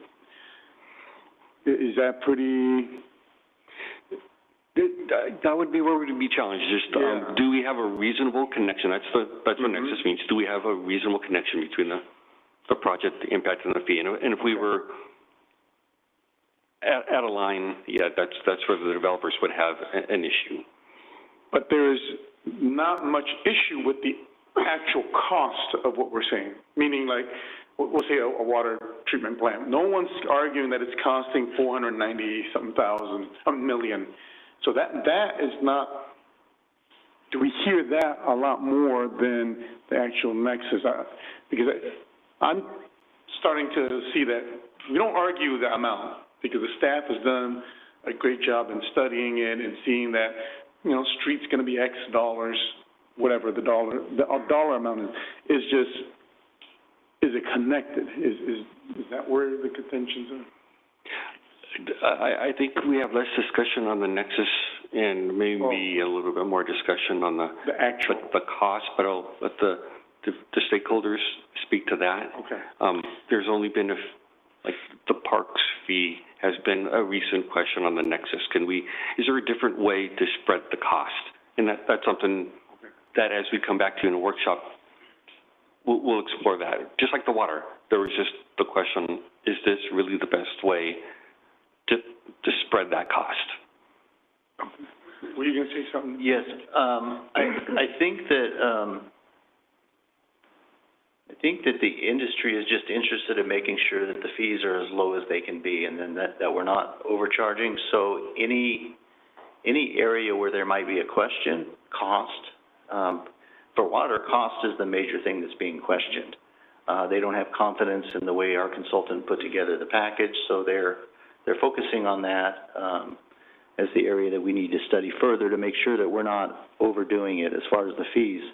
I think for the most part, the industry's on board with the nexus. They've not very often had an argument that if you have a development, you need to participate in the water system. There's a connection there. And, you know, for each of the other categories. We've occasionally had some argument about whether undergrounding of overhead utilities should be part of the fee program. And, you know, we've gone back and forth on that one over the years, but for the most part, they're on board with that. They just want to make sure that the cost is in line with what it should be. I think that's their focus. That's what I'm hearing. Okay, but our costs are done based upon our plans, meaning the sewer master, the street plans, all those, which have been the same since whenever it was passed. And the only adjustment would most likely be what does it cost this year versus last year?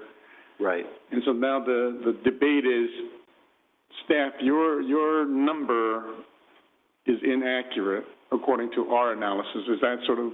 They're saying we think it might be inaccurate because it's so big. Okay. In the case of the water. Thank you.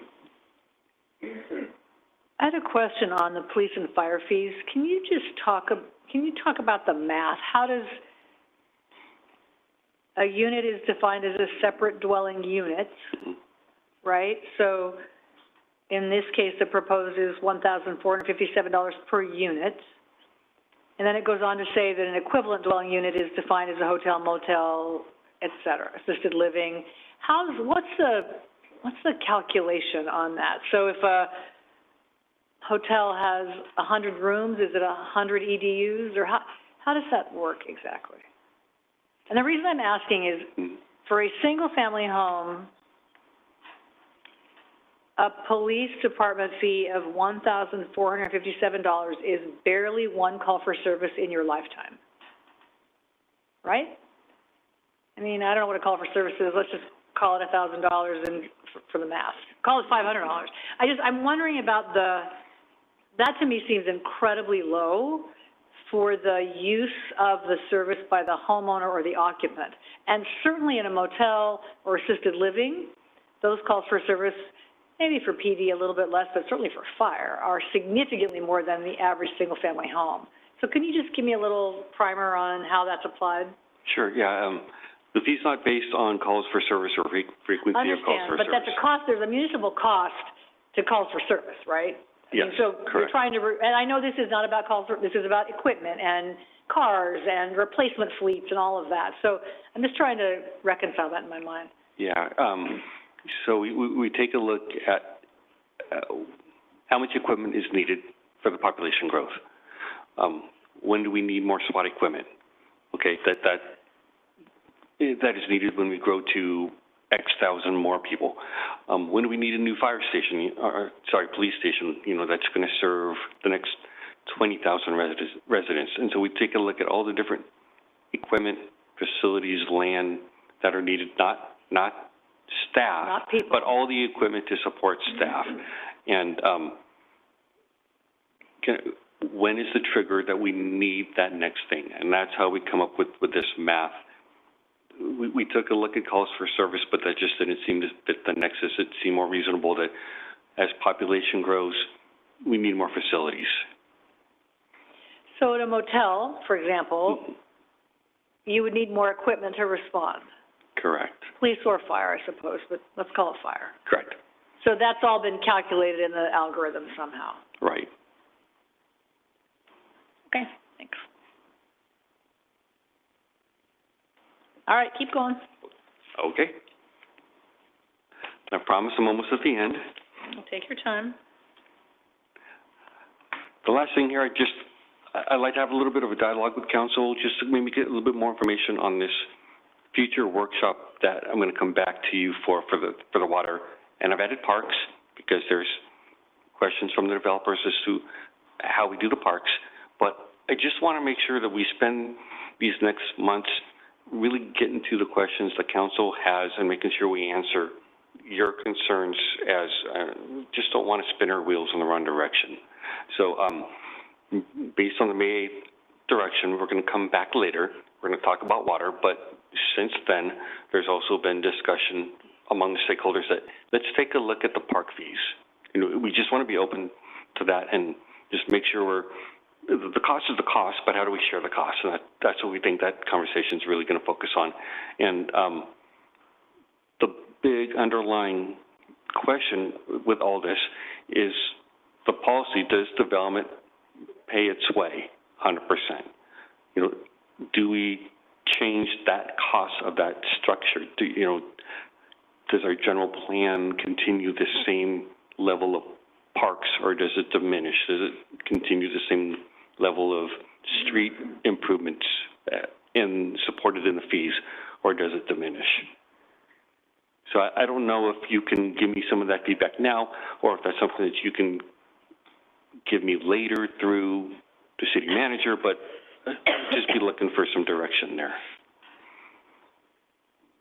Anybody have feedback for Sean? I look at the fees as how we complete the general plan that we have gotten the community to approve and to buy in to see what they want the community to be. And we value these services and these amenities to be a part of our community. And so I don't know what the ask is regarding parks, but with parks and trails, I think that is an amenity of this community that we should not and cannot lower. And it may mean that it costs a lot, but it also is something that distinguishes Clovis from other communities. And so that's why I think for this council member with regards to park fees, we have to uphold that. I think the way to fund it is more the issue than the actual, do we want it or do we spread it across? Okay, so now if it's parks in the Southwest and, you know, those other things, then maybe we can talk about that. But if it's a new park in this new development in which we require all developments to have, whether it's a trail, I think that's something which we cannot lower our standards on. And so, and then with regards to the water fees and sort of the infrastructure needed, I think we need to look at time, meaning, hey, is it 10 years out? Is it 20 years out? 30 years? And is it because it's in the general plan and we studied it, we just implement it? Or is it, well, you know, we have enough here. Realistically, this won't move until 15 years. And I don't know that magic number or how we formulate it where, okay, because it's so far out, we may not need to collect all of it, but a portion of it. And so something like that I think would be helpful for us, or for me at least, to sort of see, instead of going, okay, it's going to cost this much, and here it is, starting tomorrow, same thing, every year increasing. So that part of it. I think we've also, you know, in full disclosure, we've also heard about the different areas and implementing fees according to the areas that need the infrastructure more than other areas. So, for example, if someone's building, currently our policy, if someone's building in Old Town, where all the infrastructure's in, they're paying the same water, everything. They're paying the same fee as someone who's doing something new where there is no water structure. So I think that is an interesting question to have. Is it, how do we do it if we do it? And then does it become so burdensome that a new area now, the fees are so high because they're the ones who need those infrastructure much more than the Loma Vista or the inner core of the city. And so that, you know, we need to see, that does it get to where we will stop one growth because it's, you know, their fee is going to be, you know, 80% versus the current areas that already have it, and to discuss that, because currently, I think we do it for streets, correct, Mike? Where streets, we do break it more regionally. Yeah, streets is more modular. We do start new areas as we create new growth areas. Yeah. And so kind of look at that for that as well. The other systems, we can look at that, and I think that's kind of echoes what you asked for at the last meeting. Mm-hmm. If I remember, that's part of it. There was a lot of discussion at that meeting.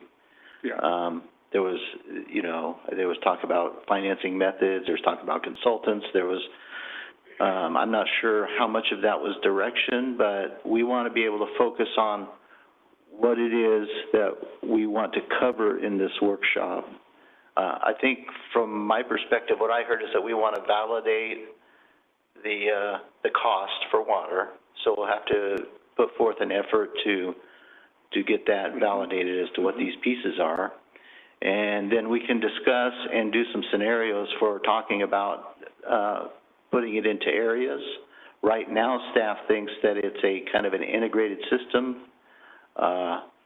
treatment capacity serves so many units. So whether you do it now or later, if you only want to focus on the plant that we're doing in the or the population in the Northwest or whatever, so much capacity goes along with that, and that's the same cost as if we did all the plants divided by all the population. So the math for some of those pieces works out the same even if you do it in areas.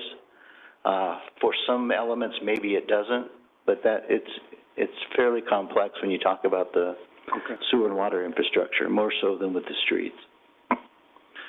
So we can do those things if you can confirm that that's what you want to do. And then policy questions about how development's paid for, I guess we could use some direction on that.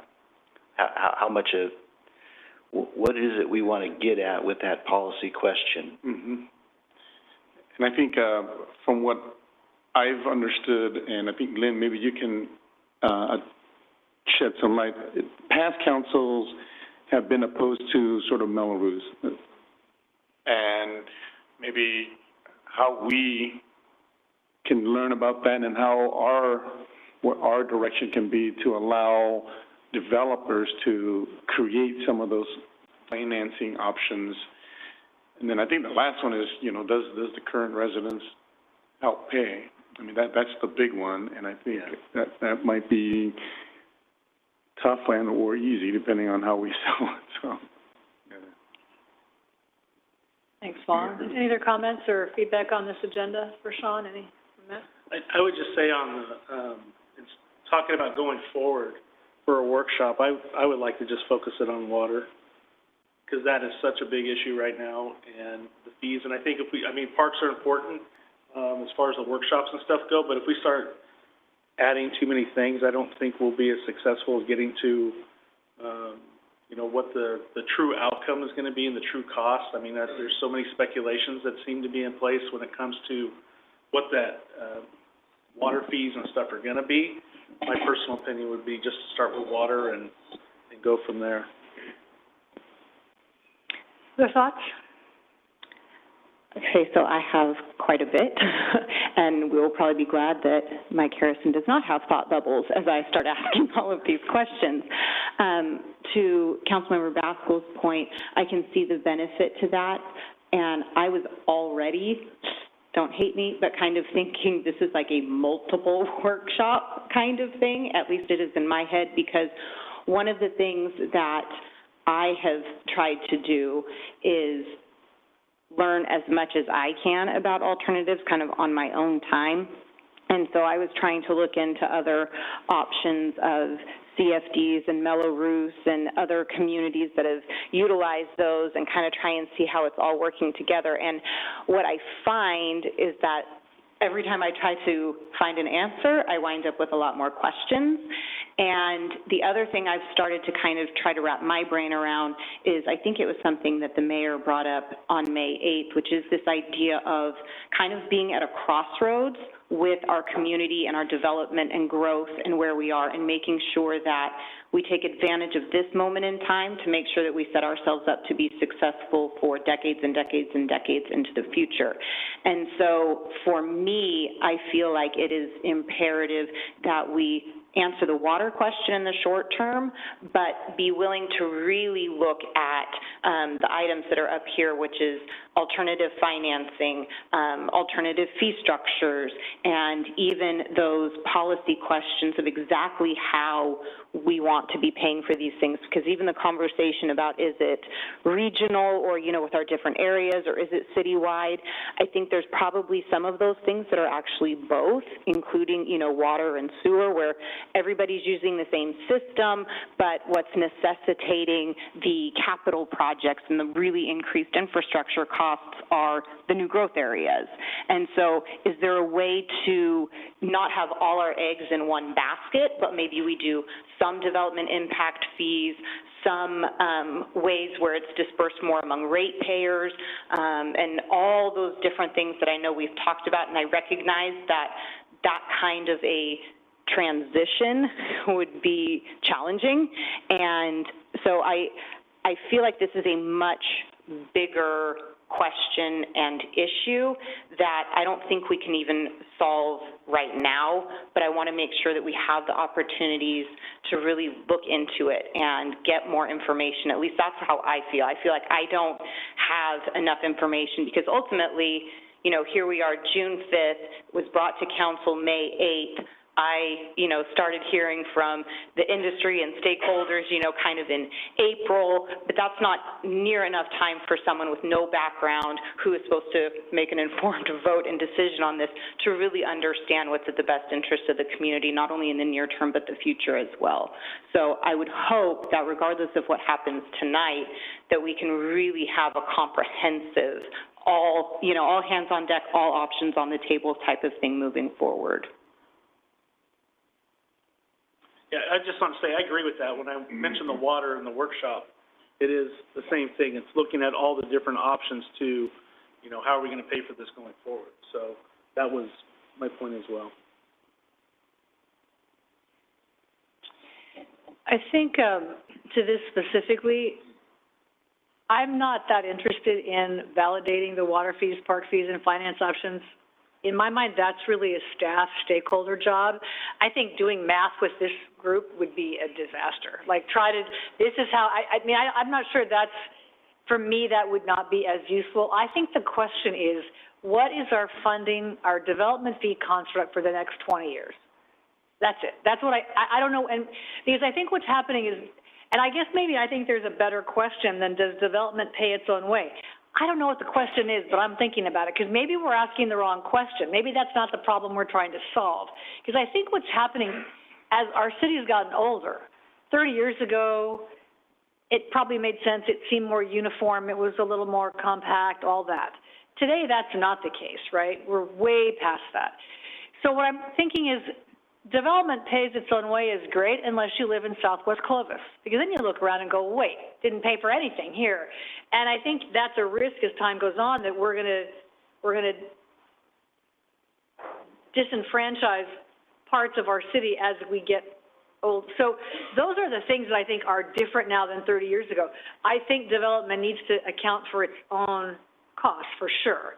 And I do think it's kind of a hybrid. There are some things that we all benefit from, and there's some things that only neighborhoods benefit from. How do you construct that in a way that makes sense? So to me, that's the policy discussion.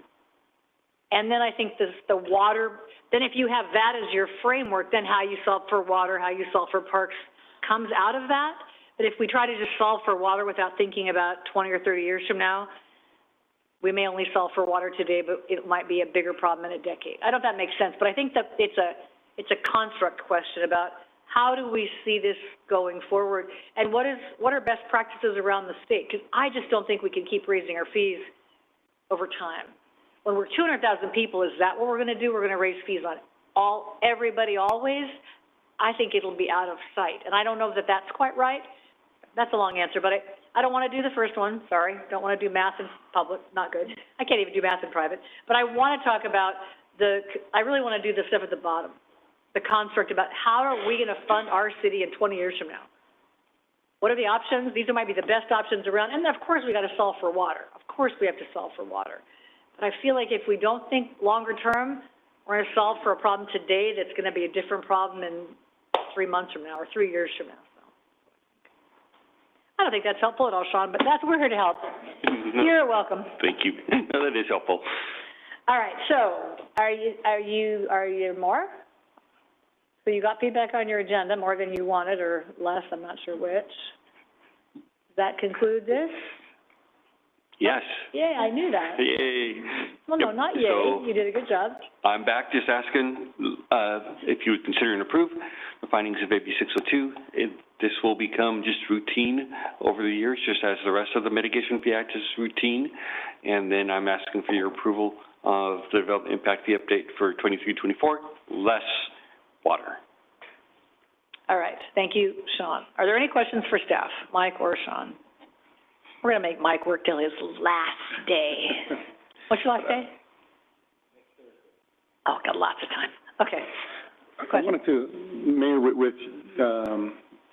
with how we pay, if you can give some historical perspective with regards to This is when these fees were developed. This is how it has increased each year, and really see how it has or has not affected us fulfilling our plans.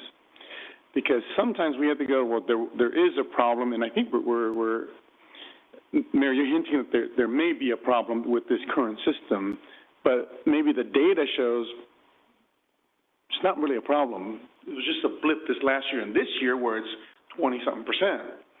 But overall, some years 2%, right, 3%, 5%, right? In the past, it's very reasonable, close to CCI. Yeah, it's varied over the years. I think we were all in good shape until 2007 when everything crashed. We used to base our major facilities, sewer and water, on just the needs for the next few years, making sure that we had enough money in those years to make those strokes. But when everything dropped out, we could no longer use that method. And we were forced, and that was probably an improper method to start with, but it worked for a long time. And so we were forced to change to a program where that's more consistent with the state law in that each home would have to pay for the portion of the plan that's commensurate with its usage. So once we did that, we were not collecting enough money. We began the program where the ratepayers then had to start participating because they were the backup. But in general, over the years after that occurred, we've been having regular updates. Sometimes they were a little bit higher than others, but generally 5%, in that range per year. It seems like in the last, I'd say 8 years or something like that, there has been a lot of discussion from the industry that we're reaching a point where this is no longer something that can work. It's just, we're reaching that point where we're pricing people out of homes and things like that. It's hard to tell, how, whether that is, I'm not saying that the developers aren't telling the truth. They're feeling the squeeze, obviously, but it's hard to tell if us keeping up with those costs is going to cause development to stop. Because we have heard it many times over the years, and we continue to have success in the development area. So it's hard to say. I know our fees are higher than a lot of places. So it is a tough place to be, and it's tough to judge what the right thing to do is as far as how to fund these things. And if I could add, for every year that we don't increase it to the amount that staff is recommending, we're compounding the problem. So we did 15% last year, staff was recommending 20. Well, that 5% gap is carried forward. Mm-hmm. And so for every single year that we don't increase to what staff's recommending, which they believe is the actual cost, it's going to be worse next year. Thank you. Noted. Yeah, we're not trying to create that for sure. But I do think it's probably a multiple conversation. We can't have an hour workshop and go, okay, we've got this epiphany about new funding models. So I think it's part new funding models, it's part water, it's part what kind of place we want to live. We could get rid of park fees altogether and never build another park and just let people go, well, we don't do that anymore. But that's, we don't want to do that either. So I think it's sort of a Rubik's Cube of all that stuff going together, I think. All right, so thank you, Sean and Mike, for your presentation. Is there any other questions for staff on the action before us tonight? Is there public comment on the action before us tonight? There must be somebody over there.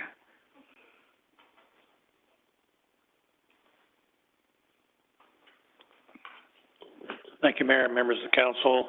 Mike Prandini, representing the Building Industry Association, 420 Bullard Avenue, Suite 105. First off, here, as John stated, last year we had a real problem with the increases proposed, and this council and the industry agreed to a 15% adjustment. And we've been working with the staff over this last year, mainly working on sewer and water because those were the biggest components of the fee increase. And not until recently did we start looking at the other fees. And we expected that the motion by the council to come back at a date uncertain. Well, we have a different opinion of what a date uncertain is.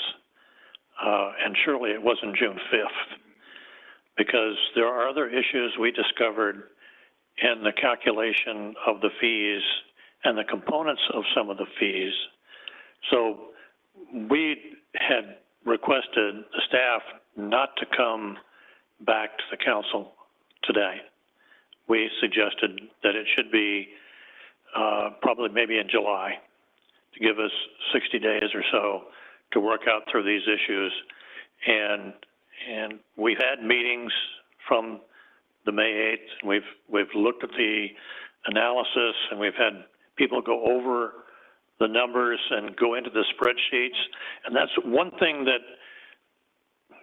we have always had the ability, and staff has always provided, is the data that they use to calculate the fees. So we can, if you're an engineer, you can go in and online, dig into the spreadsheets and figure out what's going on, or try to figure out what's going on. But in this case, we think in delving into that, we've never spent a lot of time before looking at all those spreadsheets, because they are very complex, and the staff has built these over the years, and they're not easy to follow.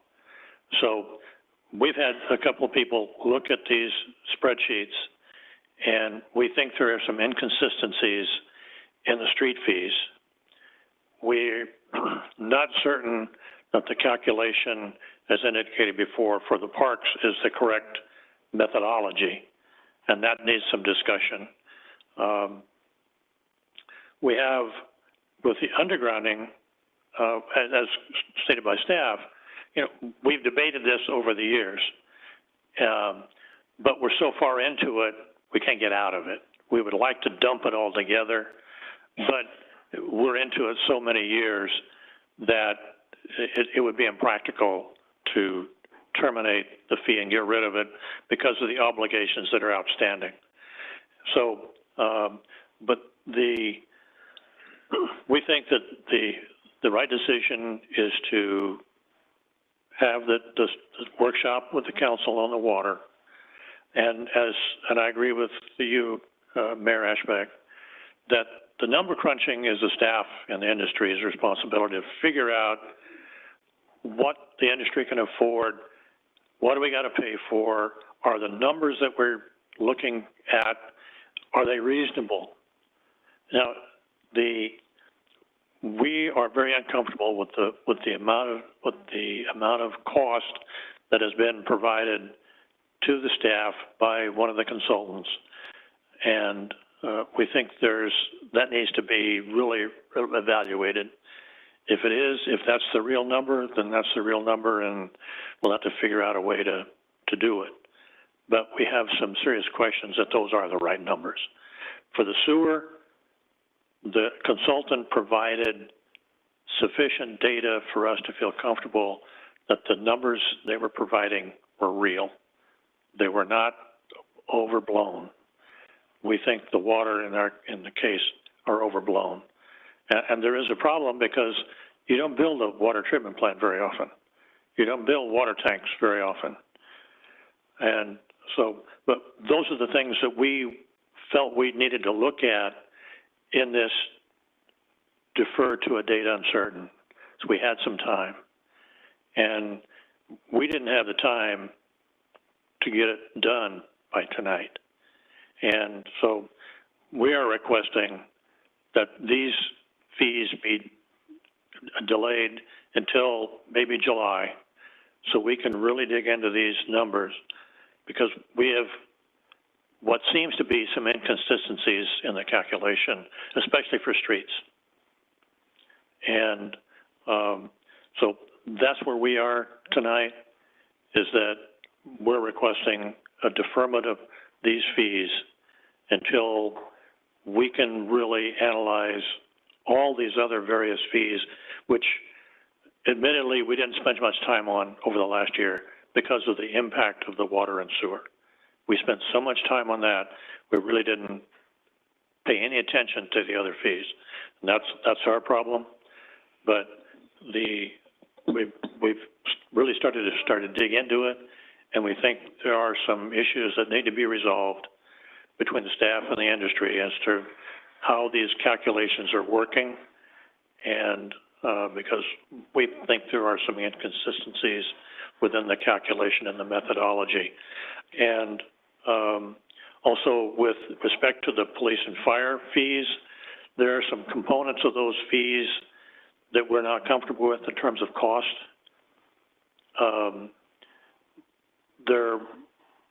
So in terms of what the industry is being asked to pay for, we need to take a look at further need analysis for what is being requested. Right. Any questions? So the police fee, as an example, is that different than it's been in the last decade or 5 years or whatever? Yeah, it's an increase, obviously. It's not a huge increase. But in terms of what's in the fee itself, is that different? They've added some, what we believe are multi-agency pieces of equipment, like a specialized bomb unit. That seems to us, it's a very expensive piece of equipment. And if you've got a bomb, you need it. But we've got a county here of almost 1 million people. And every agency doesn't need a bomb squad. You need a quick response when you got one. But each city doesn't need one, we don't believe. But that's an issue, obviously, for the council to decide whether or not your bomb squad can get there in 8 minutes instead of 12 minutes.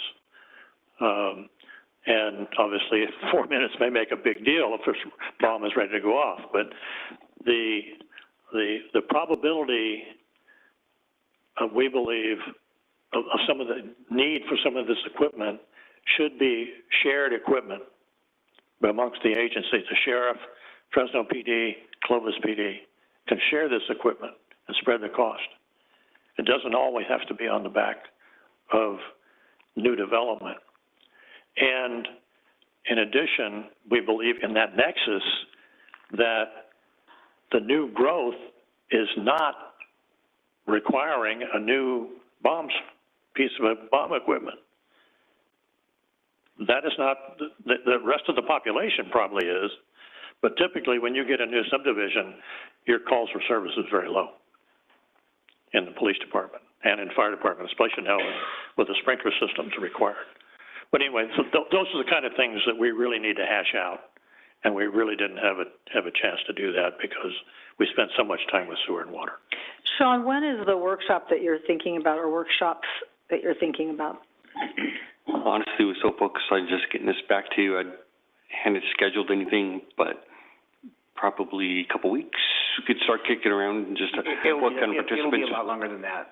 I was going to say, we decided to take our vacation in July. I think I voted no, but that's okay. But no, I don't hold a grudge. Oh, yeah. We're canceling on Monday. We're meeting on the 19th, which will be the budget, because we're not going to do the budget tonight in its completion. Then it's the 4th of July, and then there's one meeting in July. So I think what I worry about is we can keep pushing this off and pushing this off and pushing this off, and to John's point, we're just getting in a bigger hole and a bigger hole and a bigger hole. So somehow we got to come to okay, we're going to do this, and then next year we can do that. I don't know that we can have a philosophical discussion about if Clovis PD needs a bomb unit in the context of the fees. That seems like that's sort of, I'm not sure who's wagging the dog tail thing. So I'm a little worried about that, Mike. We can't probably do it all, because otherwise it'll take us 2 years to get through this list. No, some of these elements I think we can. I think we're going to have to say, we're going to do these for now, we're going to just go with it, and we'll do it, we can revisit them next year. We've got to have some kind of priority in this, otherwise we will never get through this. And we'll continue to meet with the industry as these things come up, and if there's adjustments that need to be made, we'll make them. But the recommendation is to move forward with what staff has recommended this evening. Yeah, so I hear you. Yeah. But there's probably something in the middle between those two, hold off or all or nothing, or something like that. So I hear you, though. I do hear you. Obviously, it's a decision of the council, so. Yeah. Okay, thanks. Okay, thanks, Mike. Anyone else wishing to comment on the side? Question for Mike, real quick. Oh, sorry, Mike. Question? Mike, a question for you. So, first is, so the 2 to 10%, you're saying tonight you're not good with that amount, because that's everything minus the water, so that percent, I mean, it's a big reduction from 12 to 23, so even with that 2 to 10, you're saying council don't approve that until the workshop? Yeah, because we want the fees to be correct. Okay. And and like I said, we found some inconsistencies in the calculation and the computation. So we couldn't tie back the numbers. Okay. There was a spread between what we thought it should be and what it turned out to be. And so we feel that, and it was like about $1 million. You know, that this was in the street fees. And we couldn't figure out why. So that's where our concern is that the fees need to be accurate. I recall from last year, because the fee was so high, the relationship between the industry and staff was going to be one in which we got going right away. So that way, this year, we wouldn't be in the same spot of, my goodness, I can't believe, you're asking these, now let us review it. So I just want that relationship to be one in which it seems like, at a meeting, then we learn, okay, now parks, and then next meeting, we're going to learn, okay, underground street fees, and so how do we get it where, what Mayor said earlier, where you guys can really just hash all that out, get your experts, our experts, and look at those numbers instead of it every time coming and then there's a new item in which it's hard for us to go, well, I think you're right, Mike, or, oh, no, I think the staff is right. It's difficult. That's the way I'm feeling right now. And that's our intent. Our intent was to cover these fees, do all of them. Mm-hmm. But because the water and sewer were so complex and so big, we spent an inordinate amount of time looking at just those two until about a month or so ago, we started digging in to the others. It was after the May 8th council meeting when you guys said, well, just, take the water off the table and come back at a day uncertain with all the rest of them. So we started digging into those others, and that's when we found some of the inconsistencies. Thank you. I have a question. This is a really naive question, but I'm good with it. So if we approve these tonight in a range from 2 to 10%, down from 12 to 23, and you have questions about them, what would preclude us from coming back in 60 days saying, hey, we need to adjust what we did that took effect on July 1, and we're going to make a new set of fees on August 1 after we've had more time? What would preclude, because I think that would probably work, because we need about 60 days. You can't implement these for 60 days anyway. So that's what I'm trying to get at. I don't think we want to talk about bomb units, and I know that was just an example, but that's not this. So, but if we approve this, let's just say there's the will to do that for today, there's nothing to say we can't come back in 60 days or 75 days, and after we do workshops and whatever, and then adjust as needed. Is that right? That's correct. Is that right, everybody? So, I mean, that's you can lower them immediately, you just can't increase them. Wouldn't you like that? No, I'm just kidding. Yeah. So I wonder if the way to move this forward a little bit is to do that and then keep working on it, because this is a naive part, and this is weird, don't judge me. But we're already in a hole because we lost 5% all over last year. So if we keep compounding that, we're just digging ourselves a bigger hole. So if for 15 days you guys pay fees that are 2 to 10%, and they really should be 2 to 8%, I mean, I know it's money. I'm not being flippant, but in the end, it seems like the way to proceed without getting all wrapped around up here tonight trying to sort it out. So I guess I'm leaning toward moving it forward and then agreeing to bring it back when we do the work and conclude, and then we can take a fresh look at it. But if you bring all these fees to Long's Point, now we're looking at parks and undergrounding, and it's a lot. It will take way longer than 60 days, in my experience. No, I think with where we are now, I think we can get, within 60 days, get to these issues that I have described. Well, but we're on vacation for a whole month, so nothing's gonna happen up here. Right. Okay. No, it'll be with the industry and staff. Okay, all right, so Obviously minus Mike, but, you know, unless he wants he to has come no back. hobbies, no, although he was very clear, like, he wasn't even gonna, he was He's gonna probably sleep. looking forward to not participating in this discussion. Thought bubble, thank God I'm out of here. All right, that helps, thank you. Okay, thanks. Anyone else want to comment from the industry? I know there's others of you over there. Oh, good, you don't want to say anything. Oh, Drew, darn it. Oh, Daria, sit down. Just kidding, I'm just kidding, it's America, please, I'm just kidding. Are we in America? I think so, last time I checked. I'm just giving you a bad time. No, I thought you had on thank you. tennis shorts, I'm like, really, you came from a tennis game to this, like, could you make us feel any worse? Office shorts. Oh, I see, okay. Welcome. Good evening, Madam Mayor, members of the council. Great discussion this evening. Mike, I think, hit all the points. I don't want to go back and repeat any of those. When we talk to staff, by the way, great staff that you have. We love working with them. They say they want direction from you. Should we look at other finance mechanisms? Should we, so far the direction has been fee hikes to pay for development. If there's any other method, we want really direction from this policy body. So I think staff deserves to really hear from you guys. Can they hear from you without a workshop? And that may be the complicated part. You almost need a workshop to go, what options do we have? You're looking at growing your city over the next 20 to 30 years. What direction should we take? I think Mike said it earlier that, we're at a point where fees are one of the highest. Hasn't stopped development in Clovis. What will it look like if fees continue to go up? Because we all look at land costs, we look at fees, we look at improvement costs, et cetera, and we plug it into a formula. Is there a return at the end of the day when we sell? If interest rates drop down to 2.5%, none of this matters. But in a 7% mortgage arena, it's a little bit more complicated. I think Councilman Pierce, you talked about, there's so many numbers floating out there. Can we get a workshop so we can actually understand what these things mean as a policy body? And I applaud that. So I think, personally, I think a workshop would help. Maybe a workshop with council so we can participate. So say, here's some of the challenges we see.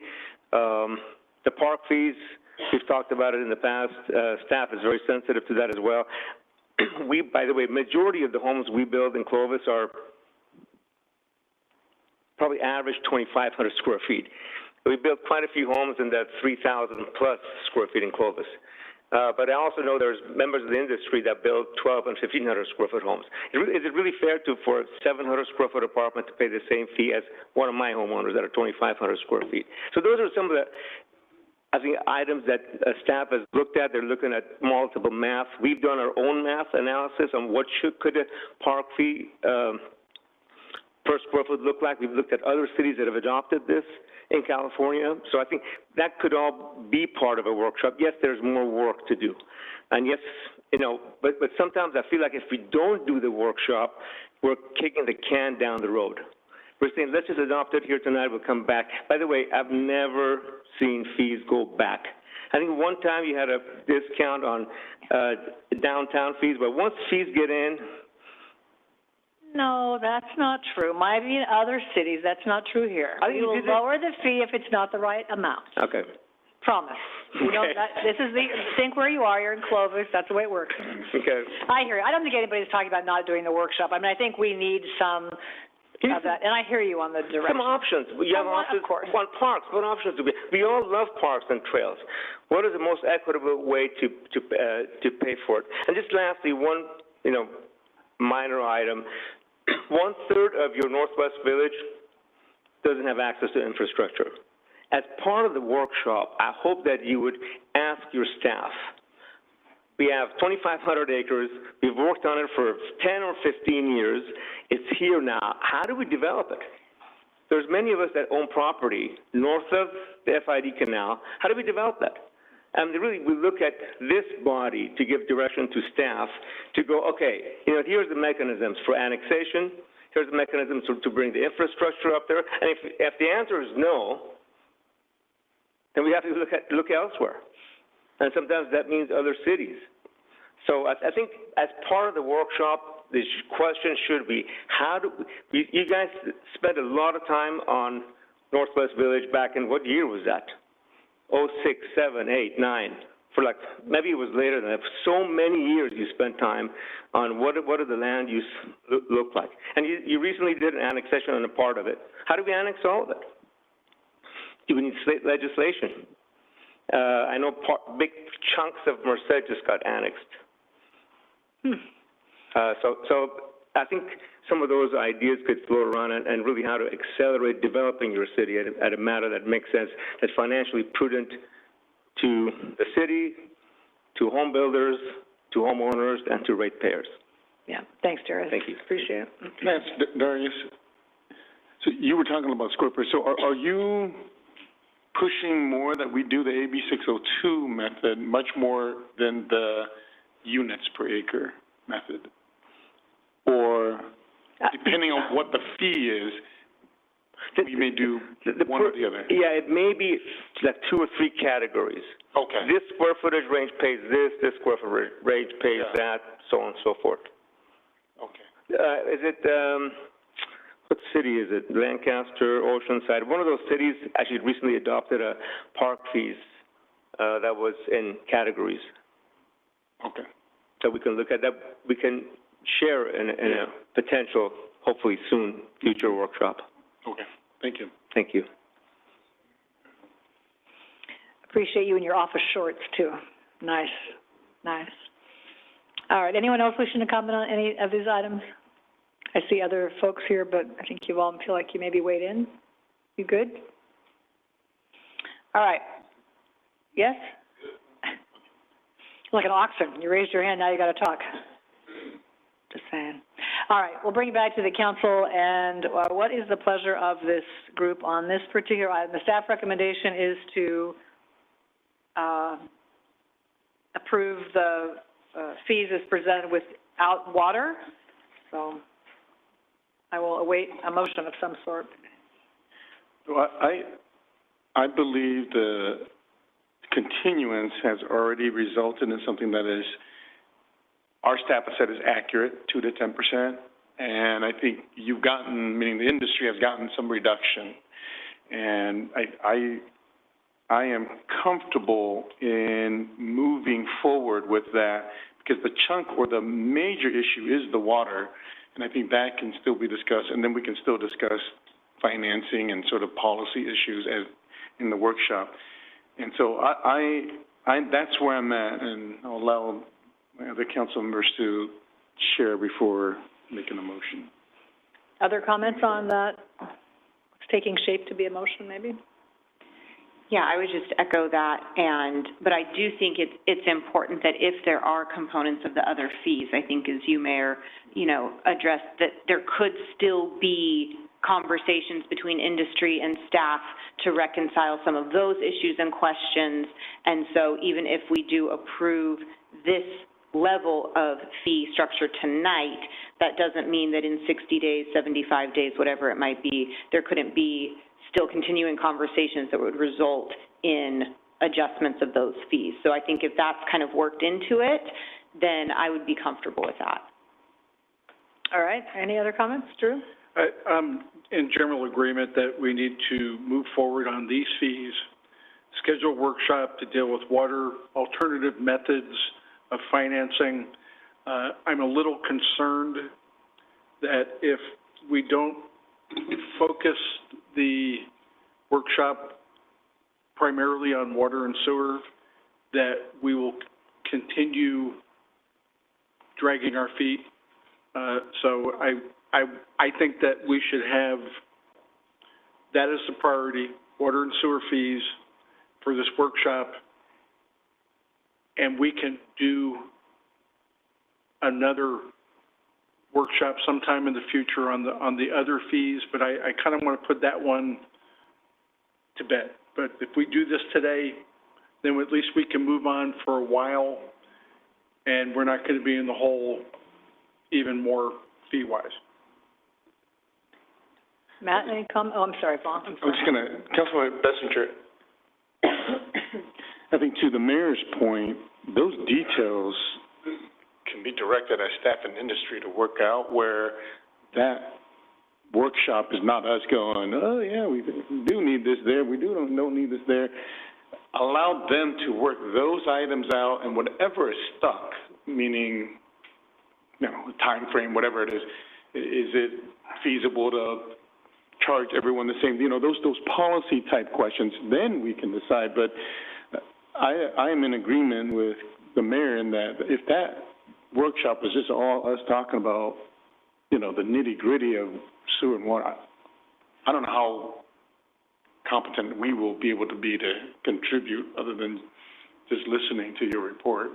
Yeah, so does that's what I foresee in the workshop, instead of it just being a water focus. Maybe the report on water, yes, but please work on it beforehand, so that way it's not an evening of, this is how we came to the water fees. And I'm in agreement. What I probably would caution the industry on is when we were talking about, do we need 3 bomb squads? That's a council decision and a policy decision, not really for the workshop, in my opinion. All right, so, is there a motion somewhere in there? Or Matt, did you want to comment? No, I'm just in agreement with that. And in Drew's comments about the water, I think for me, when I talk about the water, it's actually having a full understanding of what we're talking about. When we talk about the workshop, it's not the fees of who's necessarily just the numbers, but what is it that we need? We've met with Scott several times, and he is so educated on what water is, and I've learned so much from him.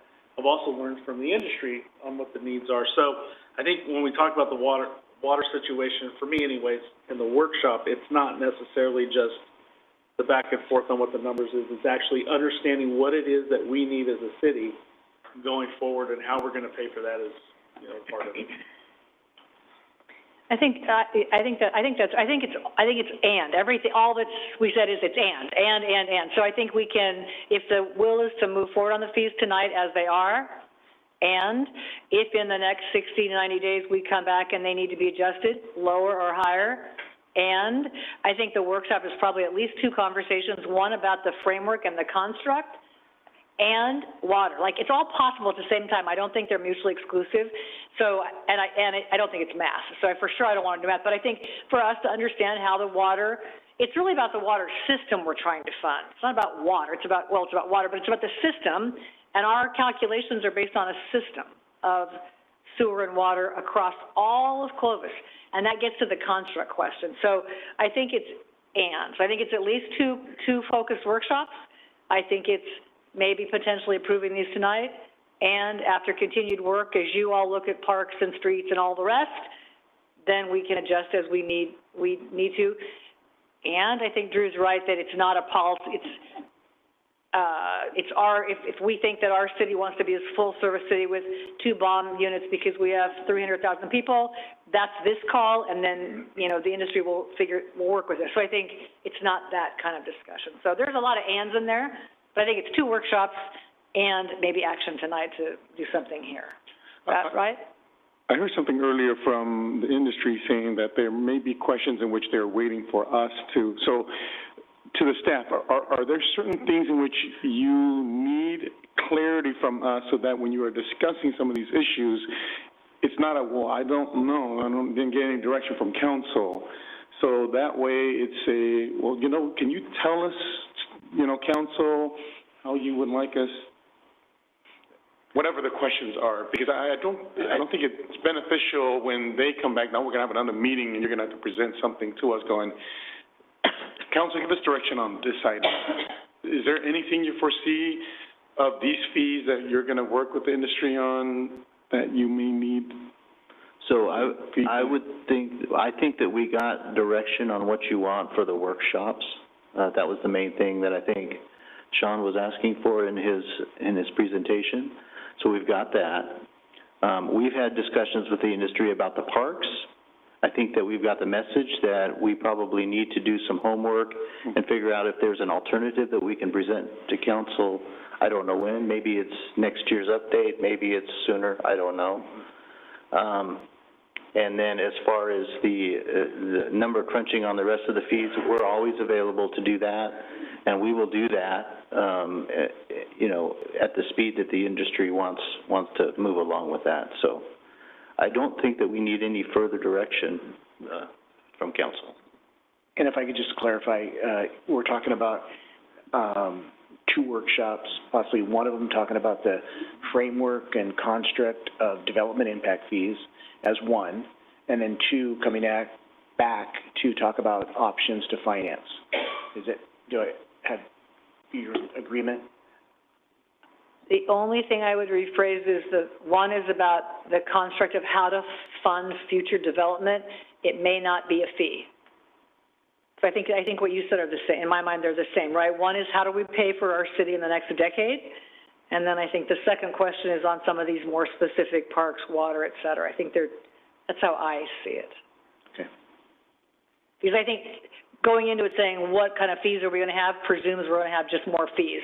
And maybe we will, and maybe we won't. But I think the broader question is the opener, and then we'll see where it ends up. I mean, if Lancaster found a way, or I don't know, whatever, it doesn't matter. Whatever it is. Can I add one thing? Mm-hmm. Specific to the comprehensive conversation about whether it's fees or some other financing mechanism or what have you, I would very much appreciate having outside experts participating, because to be clear on exactly kind of where I find some frustration, I feel like when I'm trying to figure something out, it's very piecemeal. So, like, I wanted to learn about CFDs, Melrose, and so I actually called and spoke with someone in the finance department for the city of Roseville, because they do a whole lot of those. And so I got a lot of information on the structure and how it works for them. But then when I learn more or ask additional questions, then it's like, okay, well, that isn't exactly a direct correlation to how the city of Clovis would work. And so then I'm having to figure out, okay, well, what's my next step then to educate myself or figure something out? So I would hope that in the context of a workshop, it could be comprehensive instead of, you know, someone like me who doesn't know anything, just taking tiny baby steps and having no idea where I'm going after that. So if that could be a component of it, I would think that would be helpful and beneficial as well. Okay. So the use of a consultant then? Well, I mean, maybe it's consultants, maybe it's other cities that could come talk, I don't know. Use of somebody. I mean, we have some funds to pay for consultants. I mean, I think the building industry has access to consultants that maybe they would share. So I think there's people that could help us, and maybe we don't need any help. I have no idea. But I mean, I think if the outcome, you can hear the outcome we're trying to get at, different views, different ways to get at it, and then specifically on water and what, I think those are the two lanes of work. Does that make sense?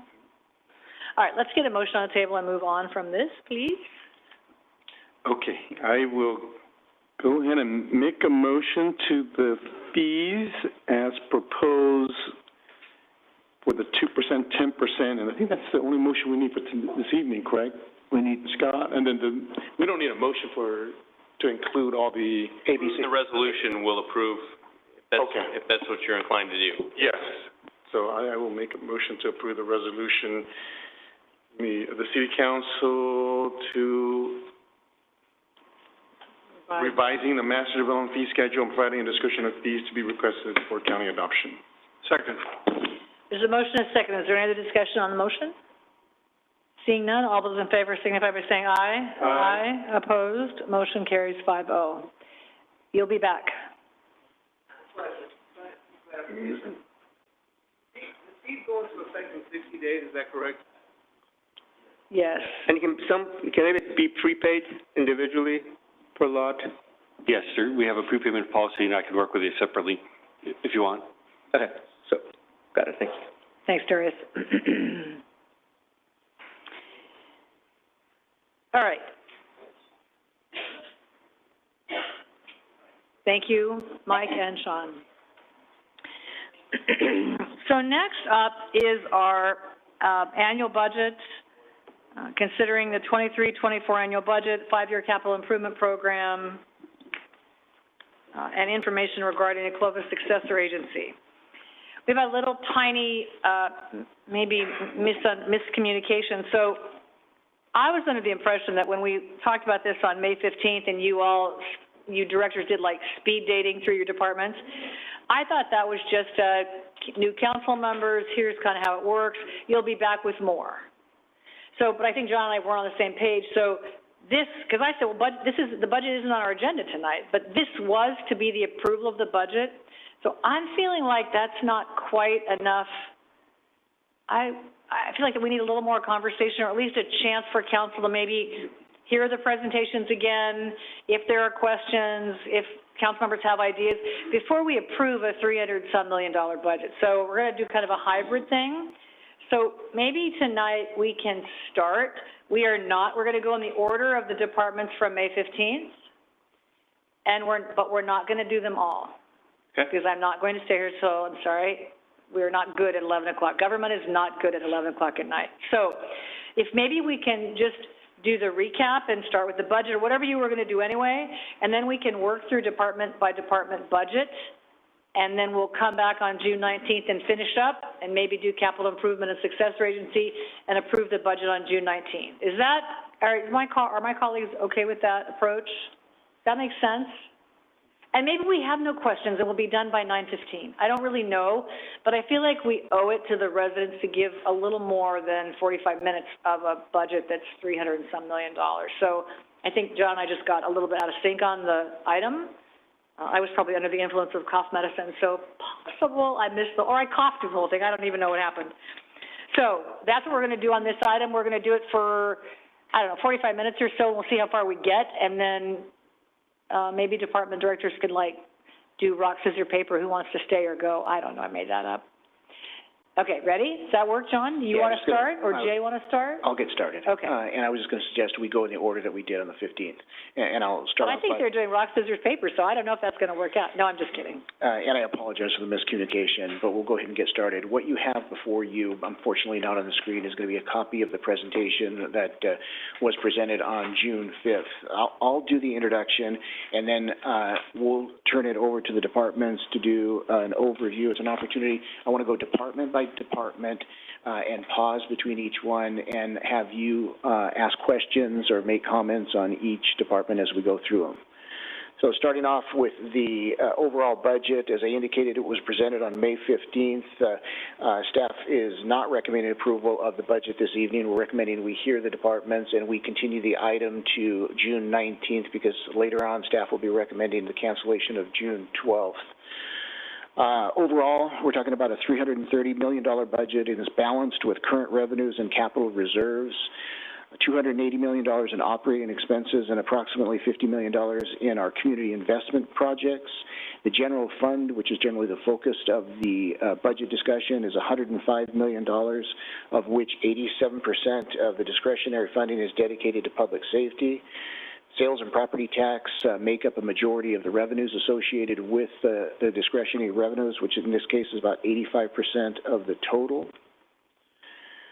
A couple comments about the 23-24 budget is going to be that if you recall, during the pandemic, sales tax increased approaching 50% over a 3-year period, which is unsustainable.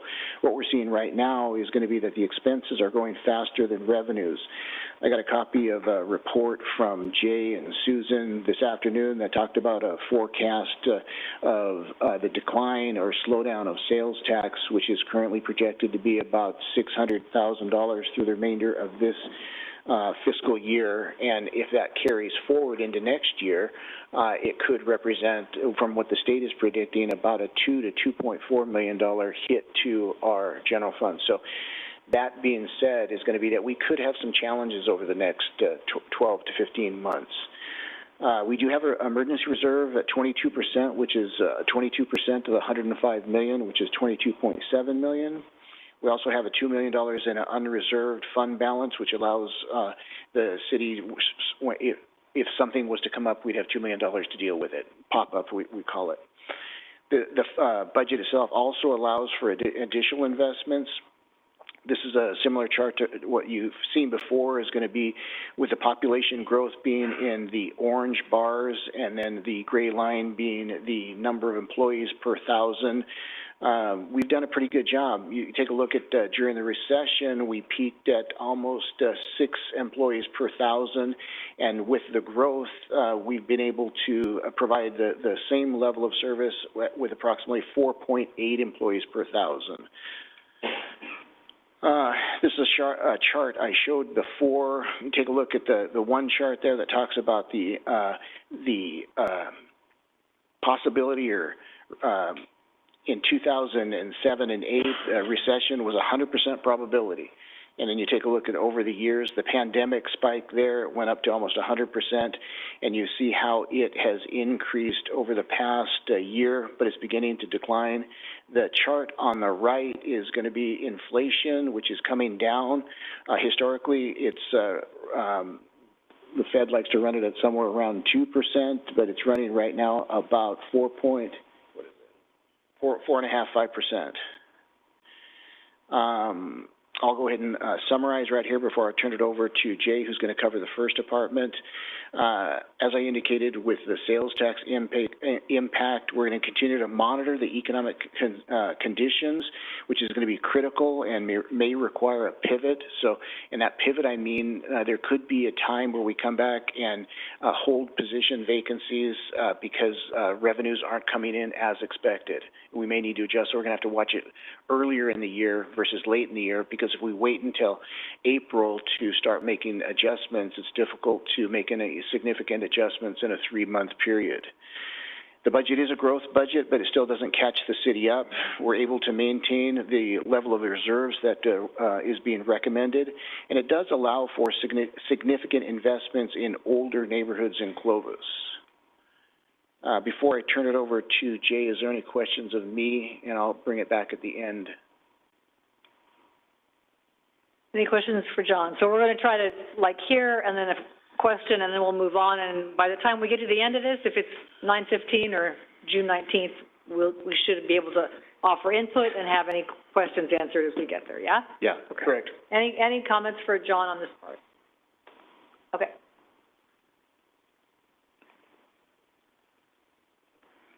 Who's driving? There's no slide out there. There's no slides. Oh, okay. So, no, I didn't understand that there's no departmental slides, so, I don't need. Do you have your copies here? Yeah, I don't need that, Eddie. Because this was a pivot. This was a pivot at 5 minutes to 6. And this is not a problem. Just to clarify, there was May 8th, right? May 15th. May 15th presentation in front of you and in front of staff.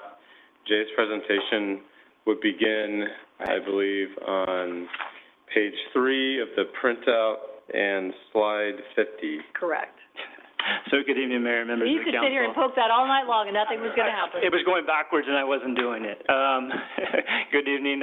Finance budget starts on page 114 of the budget for future reference. But I'm a small department. I'm 21 authorized positions.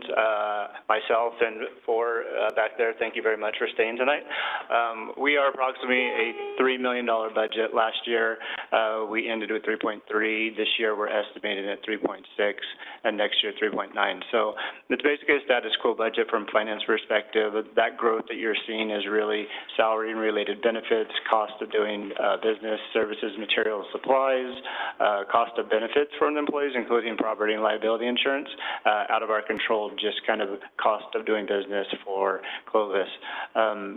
On a day-to-day basis, if I'm doing my job, you're not hearing about the finance department. People are getting paid. We're getting paid. So we're trying to do that. But one thing outside of that box this next year is really the investment in time and energy on the technology side.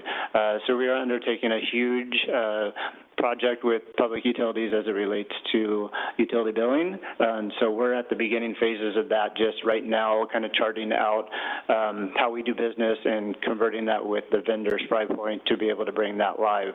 What that means to Clovis is that 37,000 rooftops will fundamentally see a huge change in how they do business with Clovis. Hopefully the long-term goal of giving the residents access to more real-time water usage so that when impositions from the state come, we can rise up and our customers can basically self-regulate to whatever California brings our way.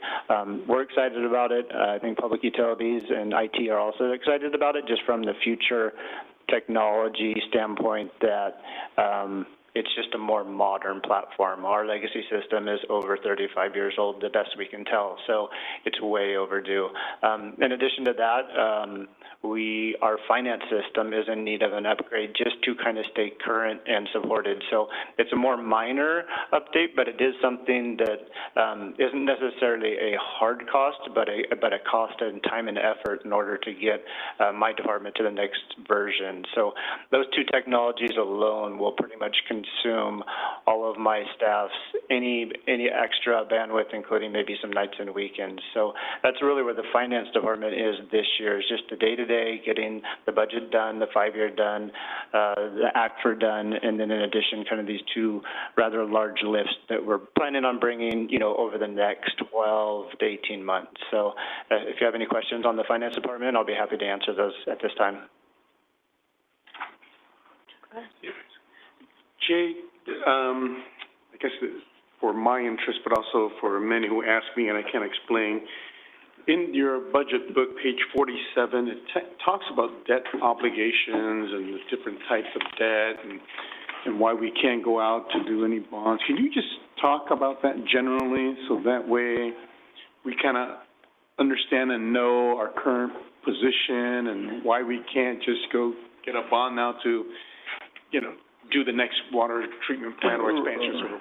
Right. So depending on what type of indebtedness you're talking about, you have the ability to bond based off of parameters. And on the water and sewer side, for example, in the enterprise funds, your revenues have to be able to support your additional debt service payment. So when you go out and you're considering a bond issuance, your revenue structure has to be in place to where your bond holders are comfortable that you're going to make your ability to make the payment. So when we talk about the ability to bond, currently your utility rates are not adequate, especially on the sewer side, to be able to then go out and bond tomorrow. Your rates would have to be increased in order to increase that capacity, because the sewer fund right now has so much debt already. Your rates basically just cover what you have, and the additional part related to the development impact fees, you're heavily dependent on making the bond covenants with that. And when your development slows down, you're at risk once again of having to go to your users to make that debt service. And we've been there before, and we may be there again if development does in fact slow down to a point where we can't make our debt service. We have to go to the users, which is the bond surcharge of the $7.30. So when we talk about the ability to bond in certain areas, we're really talking about the healthiness of that fund. And then if it's healthy enough on the revenue side, it can incur more debt. It's no different than us as individual. We can only buy so much home based off of our income. Unless we go get more income, we can't get an additional loan. The water and sewer fund are no different, as is refuse. So this relates to our prior discussion. One of the options to fund the infrastructure is issuing debt, bonds. In the early 2000s, the city made a decision to build a surface water treatment plant and a sewer plant. So we issued about $130 million of debt, and that now takes that option to finance future off the table. And that'll be paid for, what's the term of that debt? 2039 for sewer and 28, 29, something like that. So water has the end of this decade for water, so we really can't borrow any water money until the end of this decade, and the end of I think it's 39 for sewer, unless we were to restructure our fees to be able to support a larger indebtedness. Currently, the debt outstanding for wastewater and water is about $85 million. And is our credit rating pretty good? Because should we be no, ready to go back on them? your credit rating on your water and sewer is healthy, and the major reason why it is healthy is because your funds are really healthy, including your cash position. So they're in a position cash-wise where the bond companies and the rating agencies look at Clovis and say they could incur something bad and they're still going to be okay.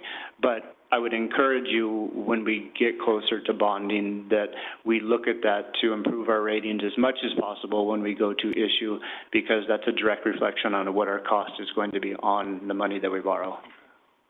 If you were to increase your rates before you go out, potentially you could have a better bond rating than what you are now, which would be more favorable towards your long-term cost of your debt.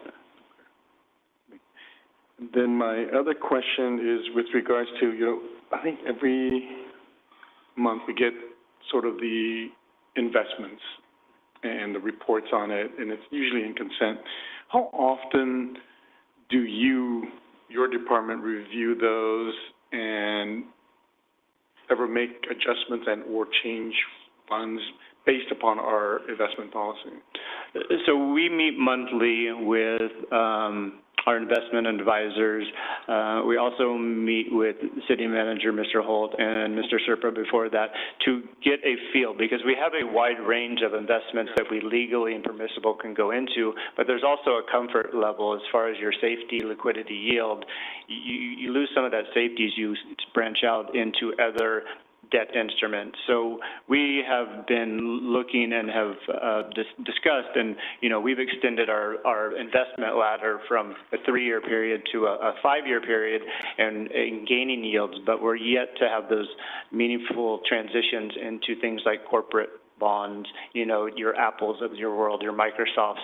The city's legally permissible to go into those particular areas, but there also is a risk factor that as a city we have this historically not necessarily invested in to date. However, that doesn't mean that we can't, with city manager and city council's approval, and discussion, go into those areas that we could potentially pick up yield on those dollars that we are investing.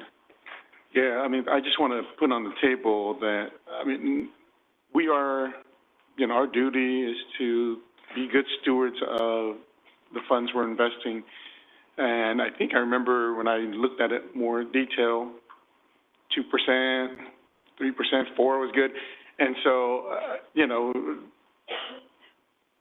just some time, to rethink that and to go, some of this we can go into, and it's not a lot, but maybe it'll, instead of yielding 2 all the time, it may get into something that yields 4%, which is still very safe, but will help us in the long term. And I don't know.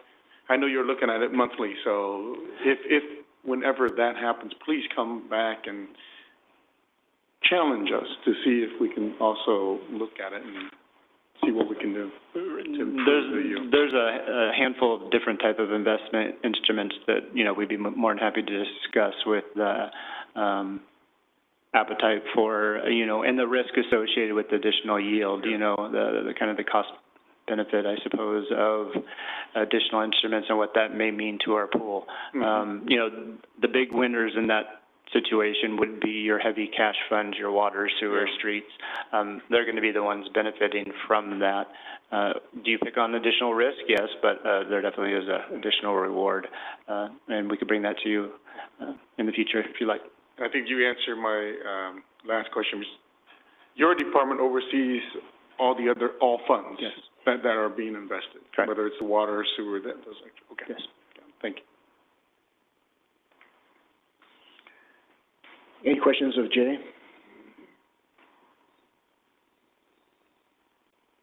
I'll go ahead and jump into the administration, which begins on page 4 of the handout I gave you, slide number 54. Slide number 55 just indicates the page number in the budget of where the individual departments and administration are.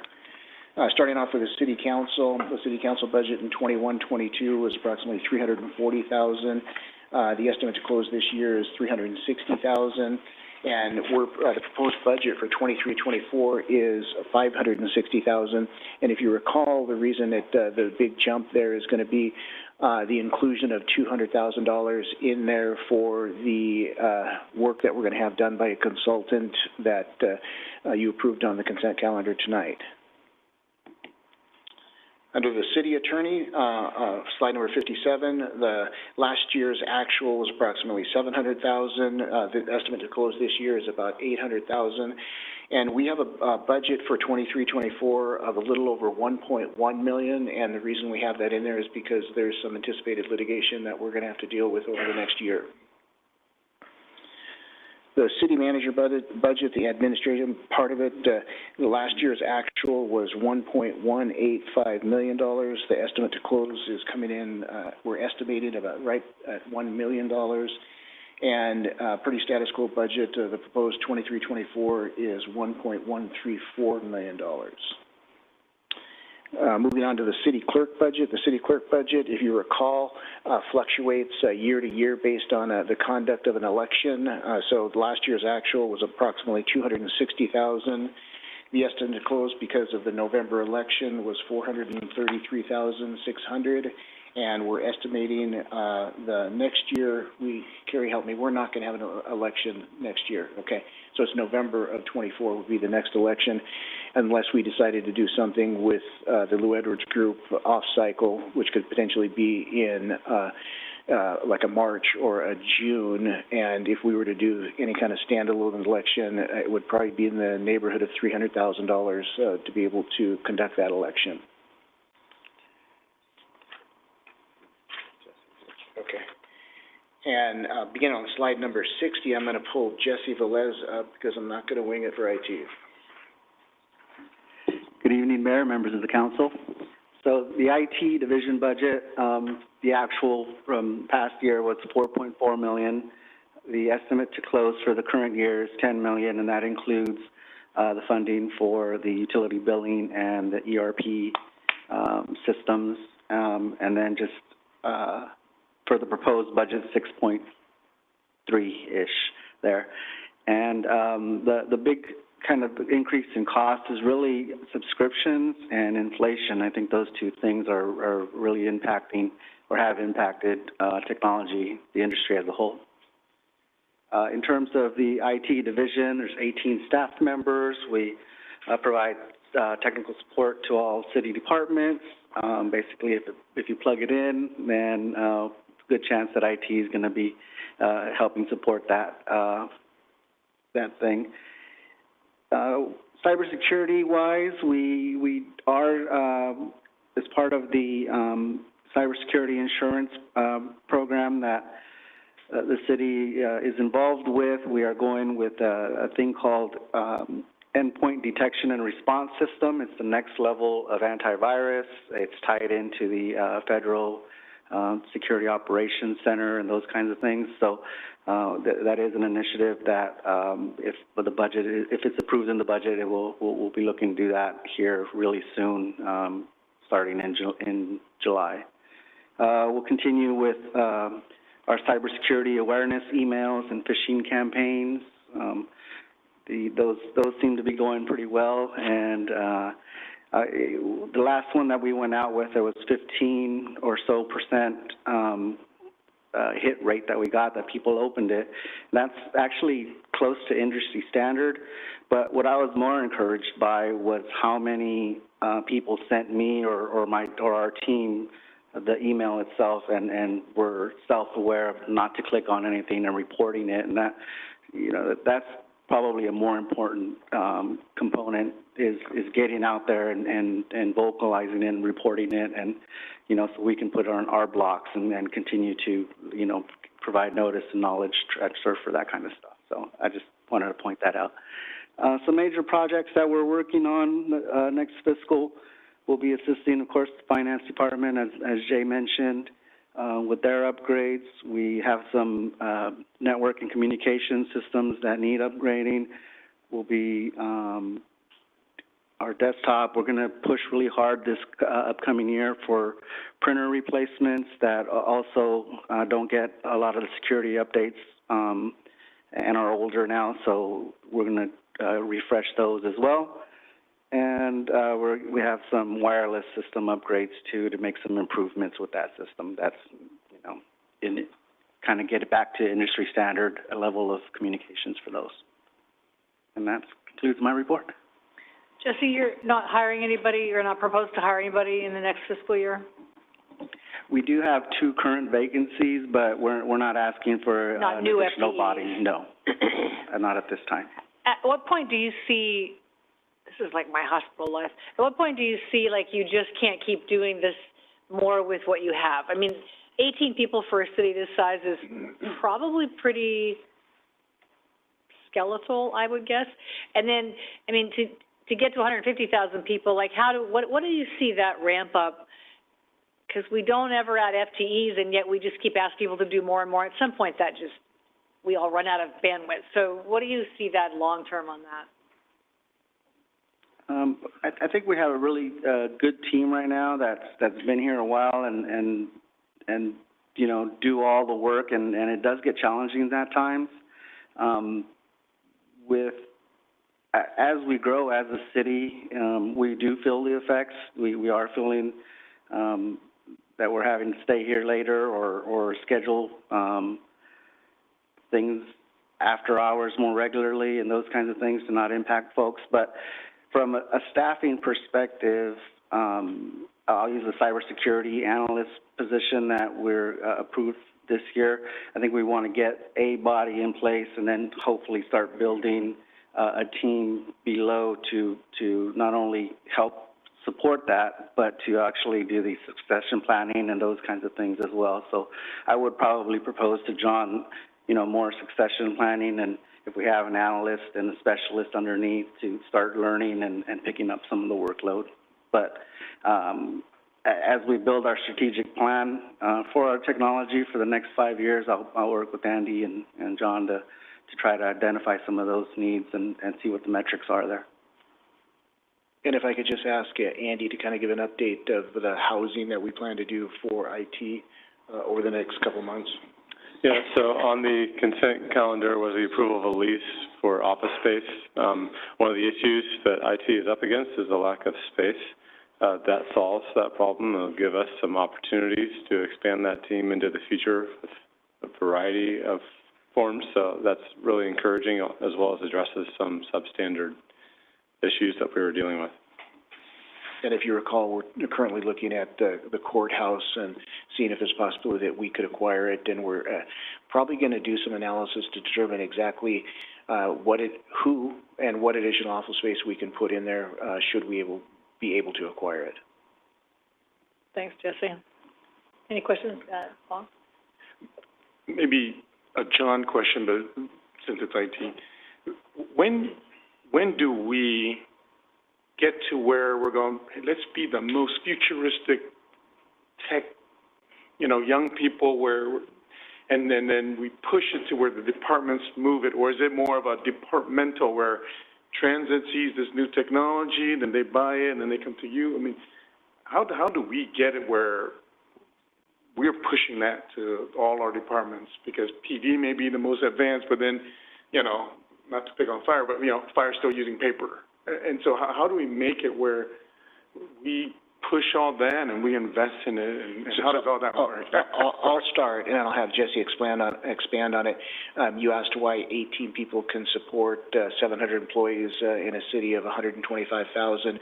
The way that the IT system at the city of Clovis is kind of developed is going to be that the IT 18 members are there to build the highway, the hardware infrastructure that the individual departments buy their cars for to ride on. So it's kind of the department that kind of takes the lead on what they want to do and what kind of car that they want to drive, but they need to work with IT to make sure that the highway supports the vehicle that they're buying.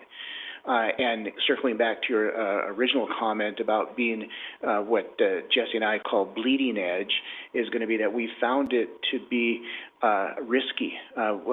Historically, over the years, we have been bleeding edge to be leading the technology, and we've been bitten a couple times. And so my recommendation, is to, let somebody else, learn the particular software package or whatever it is. With that, I'll turn it over to Jesse for any other comments. No, I think that covers it, pretty much, John. Are there certain, do you also oversee the equipment to see if it is up to date enough in which it may be in a different department, or is that a department issue? Because back to sort of what we do in the hospital is IT upgrades everything, but yet this imaging machine still works on DOS. And so we gotta change this machine, which costs millions. And so, how is all that? How is that internal auditing of the different equipment that affects all the citizens potentially? It's actually interesting. I have been working on kind of a software, like asset end of life, program. It's part of the cybersecurity insurance. Just as a document, but, we do have metrics in place. So servers, for example, we keep for 6-8 years, desktops probably 5 to 6 years, and, printers a little bit longer until they die. And so we try to capture all of those different, times and put it in the budget. So I'll be making a recommendation to John that, hey, in year 5, this storage system is no longer supported or no longer meeting the need, and we're probably going to have to identify, some replacement funds for that and that kind of thing. And then we too try to go out and meet the departments, with the departments, and not only talk about, how our customer service levels are going, but also, try to plan for what they have upcoming in terms of technology as well, so we kind of get a better understanding and be able to plan a little bit better for that. So we try to do some of that. And then my last question is, security, does that go to you, or does that all PD with city properties? Is that an IT function? Is that a PD function where alarms and all that is? I don't know. I get a lot of calls from Sonatrol at 2 or 4 in the morning. So a lot of that does come to us. Facilities also works with Sonatrol in terms of access control. The police department does have its own systems in place to get into the building and some of those things. But I think it's a shared effort. Thank you. Jesse, what's the remote work seems like a technology opportunity and challenge, right? I mean, I think in hospitals particularly, you could live in Missouri. It doesn't really matter, and yet it matters a lot. So we get the push-pull on that. What do you see for the city over time in terms of competing in the workforce, attracting the best talent, maybe building a pipeline with Clovis Unified and having a city GIS lab so kids can learn to do GIS mapping so they can come to workforce when they're out of high school? What do you see in terms of that kind of workforce question, and how do we invest now to make sure, I know it's been a struggle all during the pandemic, but it's so apparent in healthcare that you can live anywhere, except we want you to live here. So it's kind of a tension. Do you see that for the city, and how do we address that over time? I think we've started to address that in the last meetings with the bargaining units and the MOU. We did put a pilot program in for IT to be able to be working remotely 1 or 2 days a month as a start. And so far, it's actually been really well received, and the team is just as productive. One of the things when the pandemic did hit was, the idea was that our police officers and firefighters are here, so we need to be here to support them. And so, if and when we need people to put out a fire of a virus outbreak or something like that, it'd be hard for them to be traveling 20, 30 minutes to come in and do that. I just need all hands on deck at that particular moment. But I think there is opportunity to help grow that, and I would look to Andy really and John for direction on if we wanted to do those programs with Clovis Unified or Fresno State or something like that. And I was going to say, it's more than just IT. The trend is out there for us to be competitive, for future employees. We're gonna have to offer some of these. The challenge is gonna be that our current, MOU agreement with all the bargaining unions goes through June of 2025. So I know it's gonna be part of the discussion in 2025. And we can take a look at it, for, white-collar workers with the potential of having them work from home for some portion, a day a week, 2 days a week. We really can't do that for public utilities. We can't do that for police. We can't do that for fire. So from a city manager standpoint, I'd be taking a look at if it's a benefit that an IT person can work from home for a day or two a week. How do I compensate a blue-collar worker to maintain the equity that we've tried to do over the years? I think it's that, and I think it is pipeline kinds of stuff. So I think Vaughn is onto something. I mean, if we wanted to view Clovis in 2 decades or a decade as a super technologically ready city, and you look at the investment in technology between the hospital, the city, the school district, and the medical school, there is a boatload of technology expertise. So what would happen if you imagined that those 4 forces could leverage themselves to raise up the technology for all of us? I don't know that we don't know that. So I think those are the kinds of things that would be interesting to think about in the future as we think about pipeline and positioning Clovis so that every house is ready for this or that, or every neighborhood is ready for this or that, or I don't know. But I think that's the kind of stuff that is in the plan, in the long-range goals. I think those are the kinds of things that are interesting to think about. And what does it look like today? Maybe nothing. But, I mean, think of what would happen if we had a GIS lab for kids at Clovis High. How cool would that be? And they teach them how to use it, and then they're ready to get hired. That would be cool. So I think that's the kind of stuff that's going to set us apart as we go forward. Just a thought on that. All right. Anything else for Jesse? All right. So what's the June pause? Thank you, Jesse, and thanks for fixing my laptop, and thanks for changing my password 300 times. Okay. The June 19th agenda. Why is it a holiday? Oh, it's It's Juneteenth. Is that what that red date means up there? My glasses on. Okay, but we're still meeting on June 19th. Correct. And what's the agenda look like on June 19th? Gary? We have quite a bit on the agenda.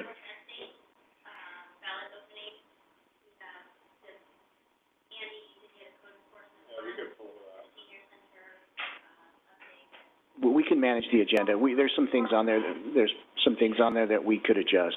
Well, so I'm trying to figure out, do we want to do police? We want to do police and fire tonight and then call it a night? Sorry for the rest of you to stay for all this time to do nothing. Want us to do police and send the rest of you home? Because we still have a closed session and council comments. I was going to send you home, but you're sitting right there, so good call on that. Do you want to do police and then do the rest next time? Or if we could set a time, 9:45, and then call it? Well, we've been doing it for about 45 minutes already, I think, ish. Okay. So why don't we do police? Okay. And then we'll do the rest of the agenda, because we have a couple closed session items. And then I think that'll get us out of here about 10, which seems more reasonable. And then we'll just have to be diligent on the June 19th agenda. You all good with that? Okay. Chief Fleming. Good evening, Mayor, members of the City Council. My presentation is in the budget book from page 131 to 149. Last year's budget, 22-23, we're at $49.7 million. This proposed budget for 23-24 is 54.5, which is about a 4.7 increase. Largely salaries and benefits, and then we gained 5 additional sworn positions and 1 community service officer position within this budget. So going to the slides, just identifying some of the budget highlights, which I just talked about, is our 5 new police officer positions, 1 community service officer position, which will be dedicated strictly to code enforcement. So we'll have, once this person's hired, we'll have 2 CSOs strictly dedicated to code enforcement. The hope is over the next couple fiscal years to ask for a couple additional bodies to get to a team of maybe 5 that can just focus on code enforcement throughout the city. We also, within this budget, proposed budget, I'm going to replace 13 vehicles, one of those being a utility lift truck and a property and evidence utility truck. I won't talk about the EOD truck that I was asking for. Some of the line item increases we also are looking at is recruitment. We did an increase last year. We're seeing a ton of momentum in our recruitment efforts over the last 2 years. We've gained, we have 10 cadets currently on staff, some additional in the process. We're really getting momentum on hiring right now. We have 4 graduating the academy in July, and then we have 5, potentially a 6th, that will be entering the academy coming up starting late July of this year. Chief, can you say why you think, what do you think shifted the momentum a little bit? I think just with COVID and really not having a recruitment effort, and then getting kind of that flywheel moving, we're finally getting our cadet program going. This is something Chief Baskell envisioned, I think, a long time ago, is getting cadets, people that are 18 to 22, in the pipeline, get them familiar with the department, give us an opportunity to see if they're right for this profession. Maybe they're not a police officer, maybe they fit in somewhere else within the department. If they do look good as a police officer, send them to the academy, and then when they graduate, and bringing them on. So that's finally getting the pipeline going, where we have a good string of cadets, and then we also have a ton of lateral applicants right now. The floodgates have kind of opened. I have many chiefs that are not very happy with me throughout the valley, so I wear my vest with me everywhere I go. But that must mean you're doing something right. That's what that was the look on that. Well, I had one chief tell me, because I was getting beat up, he said, hey, if they're not doing enough to keep their people happy and keep them at their department, then that's on them. So I'll take that to heart as long as it'll last. So we also did a couple line item requests for increases for portable radios, and that's to cover the additional staff that we're going to be getting. Jail booking fees have just been on the rise over the last couple of years, so we've been constantly spending over, so we're asking to adjust to cover that. Reimbursable agreements, which is a line item for our CLETs, something that we have a connection with the state, and that just increased, so we wanted to build that properly for that account. And then CAT services is actually referred to a little bit lower down under tech upgrades and replacements. So we're asking for additional body cams for those 2 code enforcement people that are out making citizens a lot of times unhappy, and then for the additional police officers that we're bringing on. And then the SWAT vests, those come up every 5 years. Our vests have to be replaced because they expire, so that's about a $75,000 one-time purchase that'll cover them for 5 years.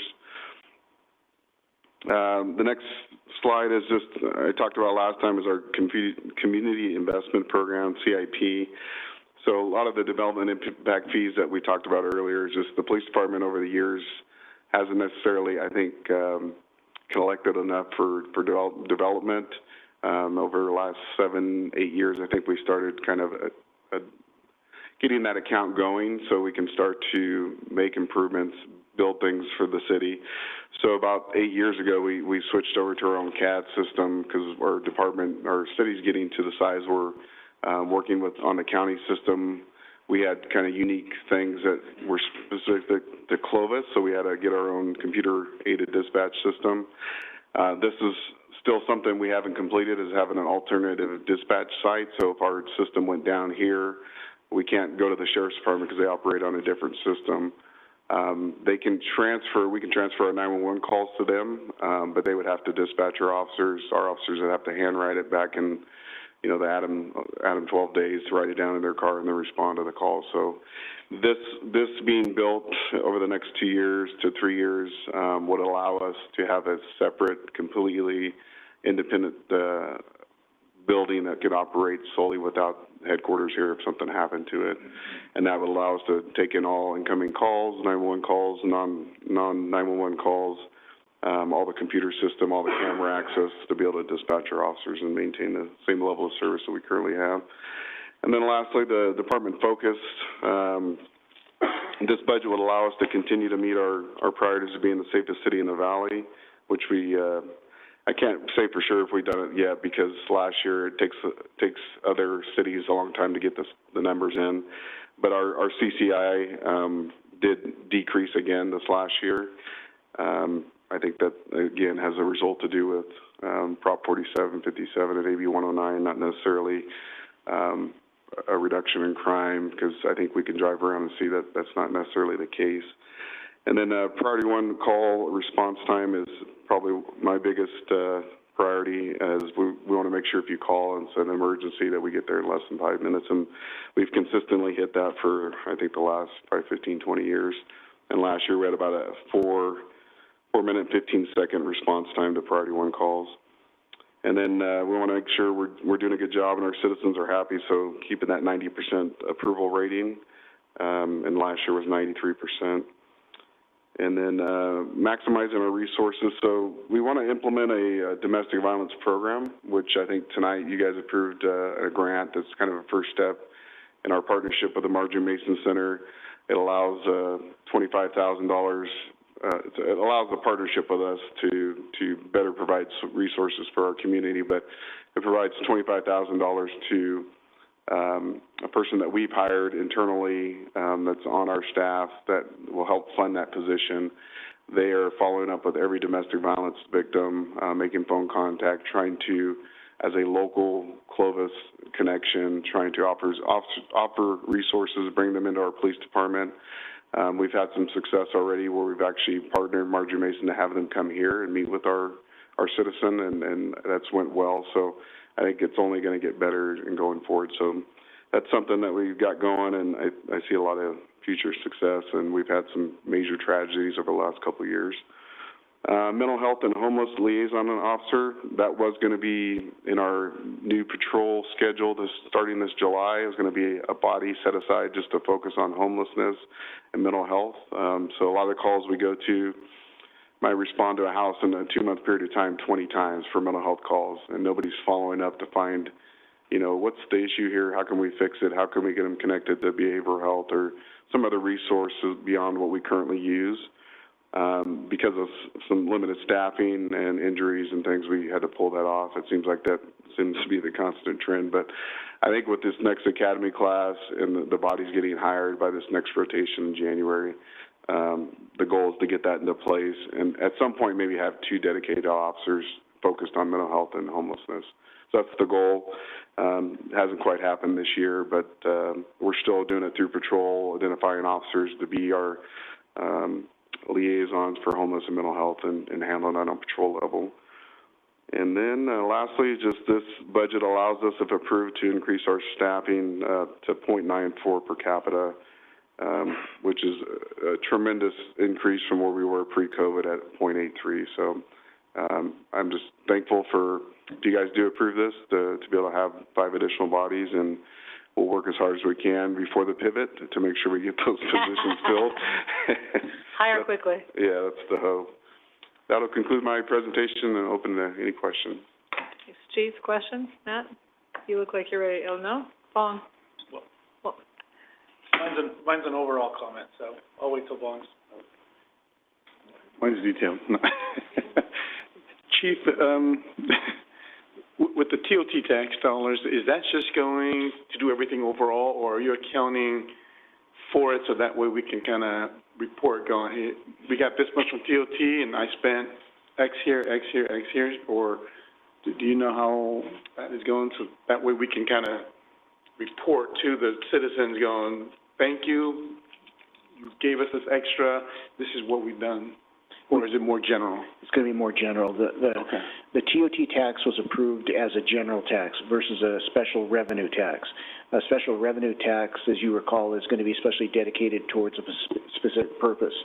I made a recommendation that with the estimated additional $500,000 that we're going to generate from the 2% increase from Measure B, that we hire an additional 2 officers. I don't know if Jay is going to be in a position to track exactly those dollars to that expenditure, but at the end of the year, I can tell you that I can tell you exactly how much additional revenue we got from the 2%, and I can also tell you how much exact cost I have from the 2 additional officers. So there's a correlation, but it's indirect. Okay. But that is very helpful, because we're doing exactly what we're saying, and I think it's really for the bodies. Yeah, so I think in the 5-year forecast, it was scheduled for 3 this year, so getting the 2 additional, I think, is directly tied if the TOT does what it does. So I definitely believe in my heart, and I believe John does, if that wasn't approved, we would be getting 3, maybe even less than 3, just depending, so it is definitely helping. So with those 5 extra or new, positions, are you at where you just need to hire those 5, or are you still having others to fill in addition to the 5? Right now, we're at 109, filled positions out of 112 currently. We'll go to 117 July 1 if this is approved. We have 4 graduating the police academy. We have 2 laterals in the process, and then I have potentially 6 starting the academy in July. I have, also have retirements, some pending medical retirements, and then we have, like I said, 10 cadets in the process. So as future retirements come up, we'll have these young kids already in the process, so we're not really having to go out and necessarily recruit and find police officers. We already have them being developed within the police department. So I think right now we're on track, on par to get fully staffed and then have those people to replace the retirements as they come forward in the future. So I think we're in a really good position right now. Excellent. That's good. And then when you first came to bring us the funding issue, you said patrol was a big need. Have you increased that? I don't know much about policing, but, just the patrol officers, or is it still the same, and you're trying to create more programs in youth and with the drug and code enforcement? We're honestly status quo, I believe, with bodies, because we've been plugging away. We haven't been able to pull that body out that I talked about, just because patrol staffing is so short with people that are out injured, the vacancies that we need to fill. Succession planning, I've asked for additional supervisors. Those are taking bodies off the street that are actually responding to calls. So we have additional sergeants that are ready for succession planning. Command staff, out of the 8 command staff members, 7 of the 8 could be retired over the next 3 years. So we really have to be focused on succession planning right now. So I've asked, last year we asked to take our corporals from 15 to 18, which we've done. We took our sergeants back to 12, from 9, we used to be at 12. So we're getting those numbers back pre-COVID, the supervisors, and then just preparing for the future. So what I'd like to do when I get these 5 additional bodies is there's a weekend swing shift that has been vacant forever. We always talk about bringing it back. And it would be nice to be able to have, right now we have 2 shifts on the weekend that work 12.5 hours. There's a 30-minute overlap, and there's nobody in the middle really at the busiest part of the day. So our goal is to maybe add a swing shift in there of maybe 5 to 6 officers to be able to do that. So this would probably be, that'll be the first priority. Traffic is another priority. We only have 3 officers dedicated to traffic in a city the size of 125,000. I know a lot of you get emails from citizens about the constant drag racing along Willow. Over here on Winery, we've had complaints. We've had 2 near fatal accidents this weekend on Ashland on Saturday and Friday night and Saturday. So there's definitely a lot we need to do in traffic enforcement. And then again, kind of what I brought up in my presentation, I think about a year and a half ago, is our investigations unit has not expanded. We've been at 8 to 9 officers or detectives for, when I was a detective in 2008, 2009, we were at 8 to 9, and we're still at that current staffing. When Chief Zulam in his presentation talked about, I know probably back when Bessinger and Baskel, way back in the day, I mean, when you guys first came on, detectives were probably at 4 to 5 detectives back there. And so we have barely even doubled in the last, 30, 40 years of time. I'm not trying to throw you guys too far deep into there, but we have not doubled that unit in a long time. So that's another necessary thing. Fentanyl, we're trying to dedicate people to MAGIC for gang enforcement, to ACT for probation enforcement, the DEA task force, because fentanyl is such a problem here. So we're trying to address all these issues within the city, but also staff patrol. And so we've hit some of these other areas, but it hasn't helped grow patrol. So to answer your question, we're kind of still status quo on the patrol side right now. And then on the, I guess the California Crime Index, you stated that realistically crime is up, but what we have to report, it seems like crime is down. Correct. And I appreciate the posts the department gives with regards to calls for service, and so is it going down or not? So even the things we don't report on. Yeah, the crime that the CCI looks at is all major Part 1 offenses like arson, kidnapping, homicide, all those things. So, yeah, those things might be going down. Aggravated assault for us is going up. That is one that is counted in the CCI. But overall, when you take in those major violent crimes, ours are going down. Our property crimes through the roof, our quality of life issues are on the rise with our municipal enforcement. If you drive around town, things are not looking good.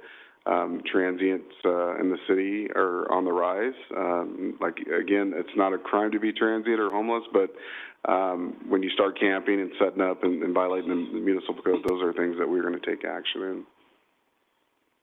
And John, when we assess sort of what we will need with regards to a potential, hopefully we get everything to where we want to be, so that way we have a full dollar amount that we need to shoot for, so that way we can better assess which method is best for us to go. Sure. Okay, thank you. Anyone else? Matt? Yeah, my comment isn't necessarily generated just towards the police department, but it has to do with kind of the whole overall perspective that's in the budget. And Chief Fleming touched on it, yet he's losing a body on homeless liaison and mental health, and because he doesn't have the staffing to be able to do that. So, one of the things that going through the budget book as we go into this for prior approval is there is a sense or a lack of our community outreach type of things. I would love for the police department if we can figure out, I know we're talking about pivoting already and we haven't even approved this budget, but, there should be an overtime account associated with the police department for homeless and mental health, right? So that they can do those details once a month. They're able to get out there and, help people that need the help they need. I mean, it was last week I was at the 500 Club having lunch, and there's a guy in the bushes by the trash can, and he's jumping up out in front of people. And so, those are the kind of things we're seeing more of, and those are the people who need help. So as we go through this budget process, I've talked with Chief Eck from the fire department, and the fire department being able to get back out and do community events, right? Whether it's, small amount, 25,000 overtime account, things like that, that allows the fire department to be more active in community events as well. Youth services. We completely lost our ability to reach out to the youth, through the police department. We don't even have an Explorers program right now. I think we're trying to bring it back, but I don't think there's... Yeah, we kind of rebranded as the Youth Leadership Academy, but, and that's the hope, to feed more people into the cadet program. I would love to bring back PAL. That's something I think is extremely important. We just don't have the staffing or resources to do that. Right. So, those type of things, the PAL programs, those are the things that we have always been really good at and being part of and being out in the community. And over the years, they just go away because they're the first thing to get cut, when it comes to the programs. My last one was the rec center. Putting money into the recreational center for underprivileged youth to have these camps and programs, and even if it's a small amount of $25,000, and it gets kids in the neighborhoods to be able to come participate in other things. The cops and kids camps. It's huge success, but it's a week, or 2 or 3 days. It's and it's only limited to 100 kids, the first 100 that sign up. So, as we approve this budget, I would like to see if we could maybe add, some of the money that's left over of the $2 million or whatever that's set aside for the general fund. Can we take $150,000 and put it into these things, just as a small step going forward for our, some of the things that I think is important that we do. So it's my 2 cents. I wrote down, I want to echo the youth piece. because when you think about the investment in those kids today, and one of the things you say in your document is the success of youth services will be determined by maintaining a low juvenile rate of recidivism. I don't see that metric in here, so I think we should track that metric and talk about that metric. But that story at the mayor's breakfast about the young man who, you didn't get a kudos, but he called you out, and you probably heard, but I mean, and George, like, believing in him, and now he's a grown-up, and he has a job and a family. Like, those are hard to measure, but that is how we're going to stay ahead of that. So I agree with the kid piece. As you talk about priorities for the department, that investment in our kids, whether it's a partnership with Clovis Unified, I don't know what it is, but I think we just cannot. That's sort of penny wise and pound foolish. And I know you don't have any people, so how do we help you get those kind of resources? Because I think that's super important. The other thing you touched on was a project Andy did probably 15 years ago. I think you all helped him, but was that hotspotting idea? I'd love to see some analytics about what kind of call service we are getting. That's how you made the Marjorie Mason connection. I mean, was that your idea? Don't bring that up. You just had Andy have a flashback, so no. I thought it was super cool, and I really liked it, so stop it. Oh, well, he's not here anymore. It's okay. Anyway, but you get my point. So I think those kinds of things that help tell our story are important. I just think that's how we're going to find the people that need help that is not a police officer. The story I remember from that, for all the, sounds like it's a PTSD moment, but, you know, some guy that lost his inhaler and called 93 times because he couldn't find an asthma inhaler. That is no reason to go to somebody's house. Because on call number 2, we could get you an asthma inhaler for like $12. So I just think that is the stuff that solving those simpler problems is going to save a whole bunch of money over time. Sorry. No, I was just going to say, in response to that, they have all that information. And it is, the analytics are done all the time. I mean, we have, the police department has 3 crime analysts, and they track that. The fire department tracks their medical services calls. Let's tell that story. I mean, it'd be really interesting to look at. And then how do we solve those problems without sending out another officer or a fire truck? I mean, I think that's where you can kind of get at some of the things that could save us money over time that don't require all of that activity. So I'd love to see that data at some point. It'd be interesting to take a peek. Okay, and don't ever say hotspotting again. Never say hotspotting again. All right, any other questions for the police chief? Huh? I know. What's the backstory? A lot of backstories. Oh, gosh, not here, not tonight. 9:42. All right, thank you, Chief. All right, so with that, we're going to pause. So I'm really sorry if you're in a department that's below that. Finance, you guys are good. Done. Paul, you're yawning. So sorry. Chief Act, you didn't quite make it. Public Utilities, Shauna. Amy's like, why did I stay here this whole time? It's bedtime. All of you go. Anyway, so we're going to pause. We'll bring back the remaining departments on June 19th, and capital improvement and the successor agency, and then we'll wrap the budget up on that night, yeah? Okay, I think this was really helpful, so thank you for kind of doing a do-over, but at least we got to ask some of the questions that we didn't get to ask last time. Okay. Pause. Council items. Change in meeting schedule. John. Real quickly, staff is recommending we cancel the meeting of June 12th, which is next Monday. In interest of full disclosure, both Andy and I are going to be out of town that evening, so we're recommending canceling it. We'll come back on the 9th. Don't you trust us to do without you? Think of the fun we could have without you. That's why we're canceling it. But we can work around the schedule, and as far as the 19th goes, with the addition of the budget, there's a couple items on there that don't necessarily have to go, so we'll manage it, and we'll put the budget up front, and then we'll figure out the rest as we go. Excellent. Any questions on the schedule? Public comments? Paul, question? Motion, please, to change the council meeting schedule as presented by staff? So move. Second. There's a motion and a second. All those in favor signify by saying aye. Aye. Opposed? Motion carries. City manager comments? I have none. Council comments. Matt? During this last period, I went to the North Kings water, and during that time, it was basically all good news. The amount of water that's coming down the hills, the lakes are filling up. They were really excited about Pine Flat being almost, starting to fill up. And they were using the resource waters to go to the basins that they haven't used before to work towards recharge facilities and stuff. So it was all really positive news. So that's all I got. Thank you. Diane? Yeah, it's hard to remember all that's happened since our last meeting. It feels like a while ago. But in the last month or so, I had the opportunity to tour our animal services facilities, both the Villa Place and Miss Winkles.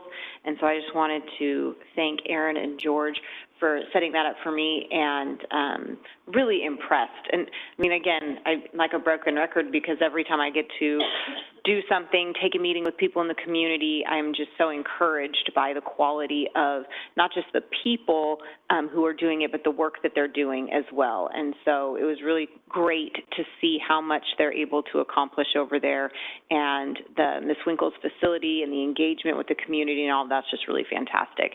But then I did also want to just kind of ask a follow-up question with the conversation we had last time regarding Garfield Water District. I know there was still some questions going on as far as they were going to have a meeting and how that might impact things moving forward as we consider continue considerations of the Northeast or Northwest Heritage Grove area, and if we had any follow-up on how things went with that meeting. We could either do it in a Friday report, or I can have Scott give a quick update. Your call, Mayor. I don't want to. Yeah, I don't want to belabor the time here, but I did want to follow up on that. So that's all. You're welcome. Drew. I attended the Memorial Day event at Clovis Cemetery. Very big community show up. You know, you don't want to say it's a good event because of the nature of the event, but the support from the community, quite a few speakers, and I got to visit some people who were buried there that I knew. So it was a humbling event, that's all. Whose event is that? Was that Memorial District's event, or is it?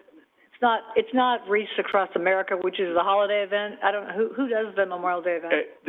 Memorial, they have their own committee, and but it's usually the American Legion is kind of the lead on that. They do have some other, VFW and some other people, and there's the lead speaker was a two-star general who's retired, who lives here in Fresno. So real very sharp man. Because I didn't know about that event. Oh, yes. How did you know about it? Who told you? And why didn't you tell us? It's your fault. Just kidding. It'd be interesting to know how to get on that list, or maybe staff could check out where that came from, because I feel like some years we've heard about it, but I don't think I've heard about it in a decade. They do it every Memorial Day. I think it starts at 9 a.m., but I will make sure that when I get those things, I'll pass them through John, and you can get them to everybody. I think I've only been once in all these years, because I just don't think I am in that loop of whatever that is. So, thank you. Vaughn. Wanted to say that we went to the Public Works barbecue, so always great. I was waiting for my takeout plate. Where is that? Thank you. Probably not so great anymore. And then, excellent always, always a good group of people there. And so, sorry I came late and didn't get to help serve. And then, went to, the mayor's breakfast was excellent. It was just so inspirational. I also went to the Fresno mayor's breakfast, and it had a different vibe than ours. And so, just excellent job on the speech, and to the foundation staff who helped out, and to all our staff who helped plan it. And so it went very, very well. Great job. And then I wanted to ask if Scott or John or the mayor, can we either get a memo on how we get things on the agenda, just so that it's clear, and then if we want to discuss if we want to continue it that way or not, just so that, and look at how other jurisdictions do it. And maybe we may decide what we have is there, just so it helps, like Matt and Diane is doing, so we can kind of understand this is how we get it on, because like I was wrong, I always thought the mayor can put it on, but it takes three, or it may take two, or it could just be something. So at least you two can kind of look at past practice and go, council, this is what you have, and then we can kind of decide if we want to discuss it and change it or keep it. Is that okay? Just so that we have that. I would just ask for the consensus of council to add that to a future agenda. Not yet. I don't want to add it to it. I just want a report. Okay, a memo. It could be a memo. Perfect. Yeah, and then from there, we can decide if we want to put it on the agenda to discuss. Yeah. And that's all I have. Thank you. Oh, I've got one more. Sorry, Lynn. I appreciate, staff, getting the certificates for two veterans who are going to be over 100 years old, Mr. Overmeyer and Mr. Hunt, and I think the mayor's going to be joining Mr. Hunt for lunch. And so it's just going to, thank you for doing that. I think it just meant a lot, and thank you, Carrie. Yeah, appreciate it. So sweet. Yes, thank you. I think I've been to COG and FCTA, but I'm not really sure. But I think I've been to COG and FCTA, and I'll just say that they were both kind of business as usual. I don't think anything dramatic happened. FCTA did I think I was sick. Can't really remember. Anyway, FCTA will move at some point in the future to a discussion on the future of Measure C, but we're not quite there yet. So I suspect at the June meeting that topic will come up about, is it 24, is it 26, is it not at all? So I think those are kind of the options, so we'll see. I think that's all I have. So with that, we will go into closed session. Will we report out, Scott? We are not asking for action on either item tonight, so there will be no report. Thank you. All right. Thanks, everybody. And we have birthday stuff. Oh, yeah. Somebody has a birthday.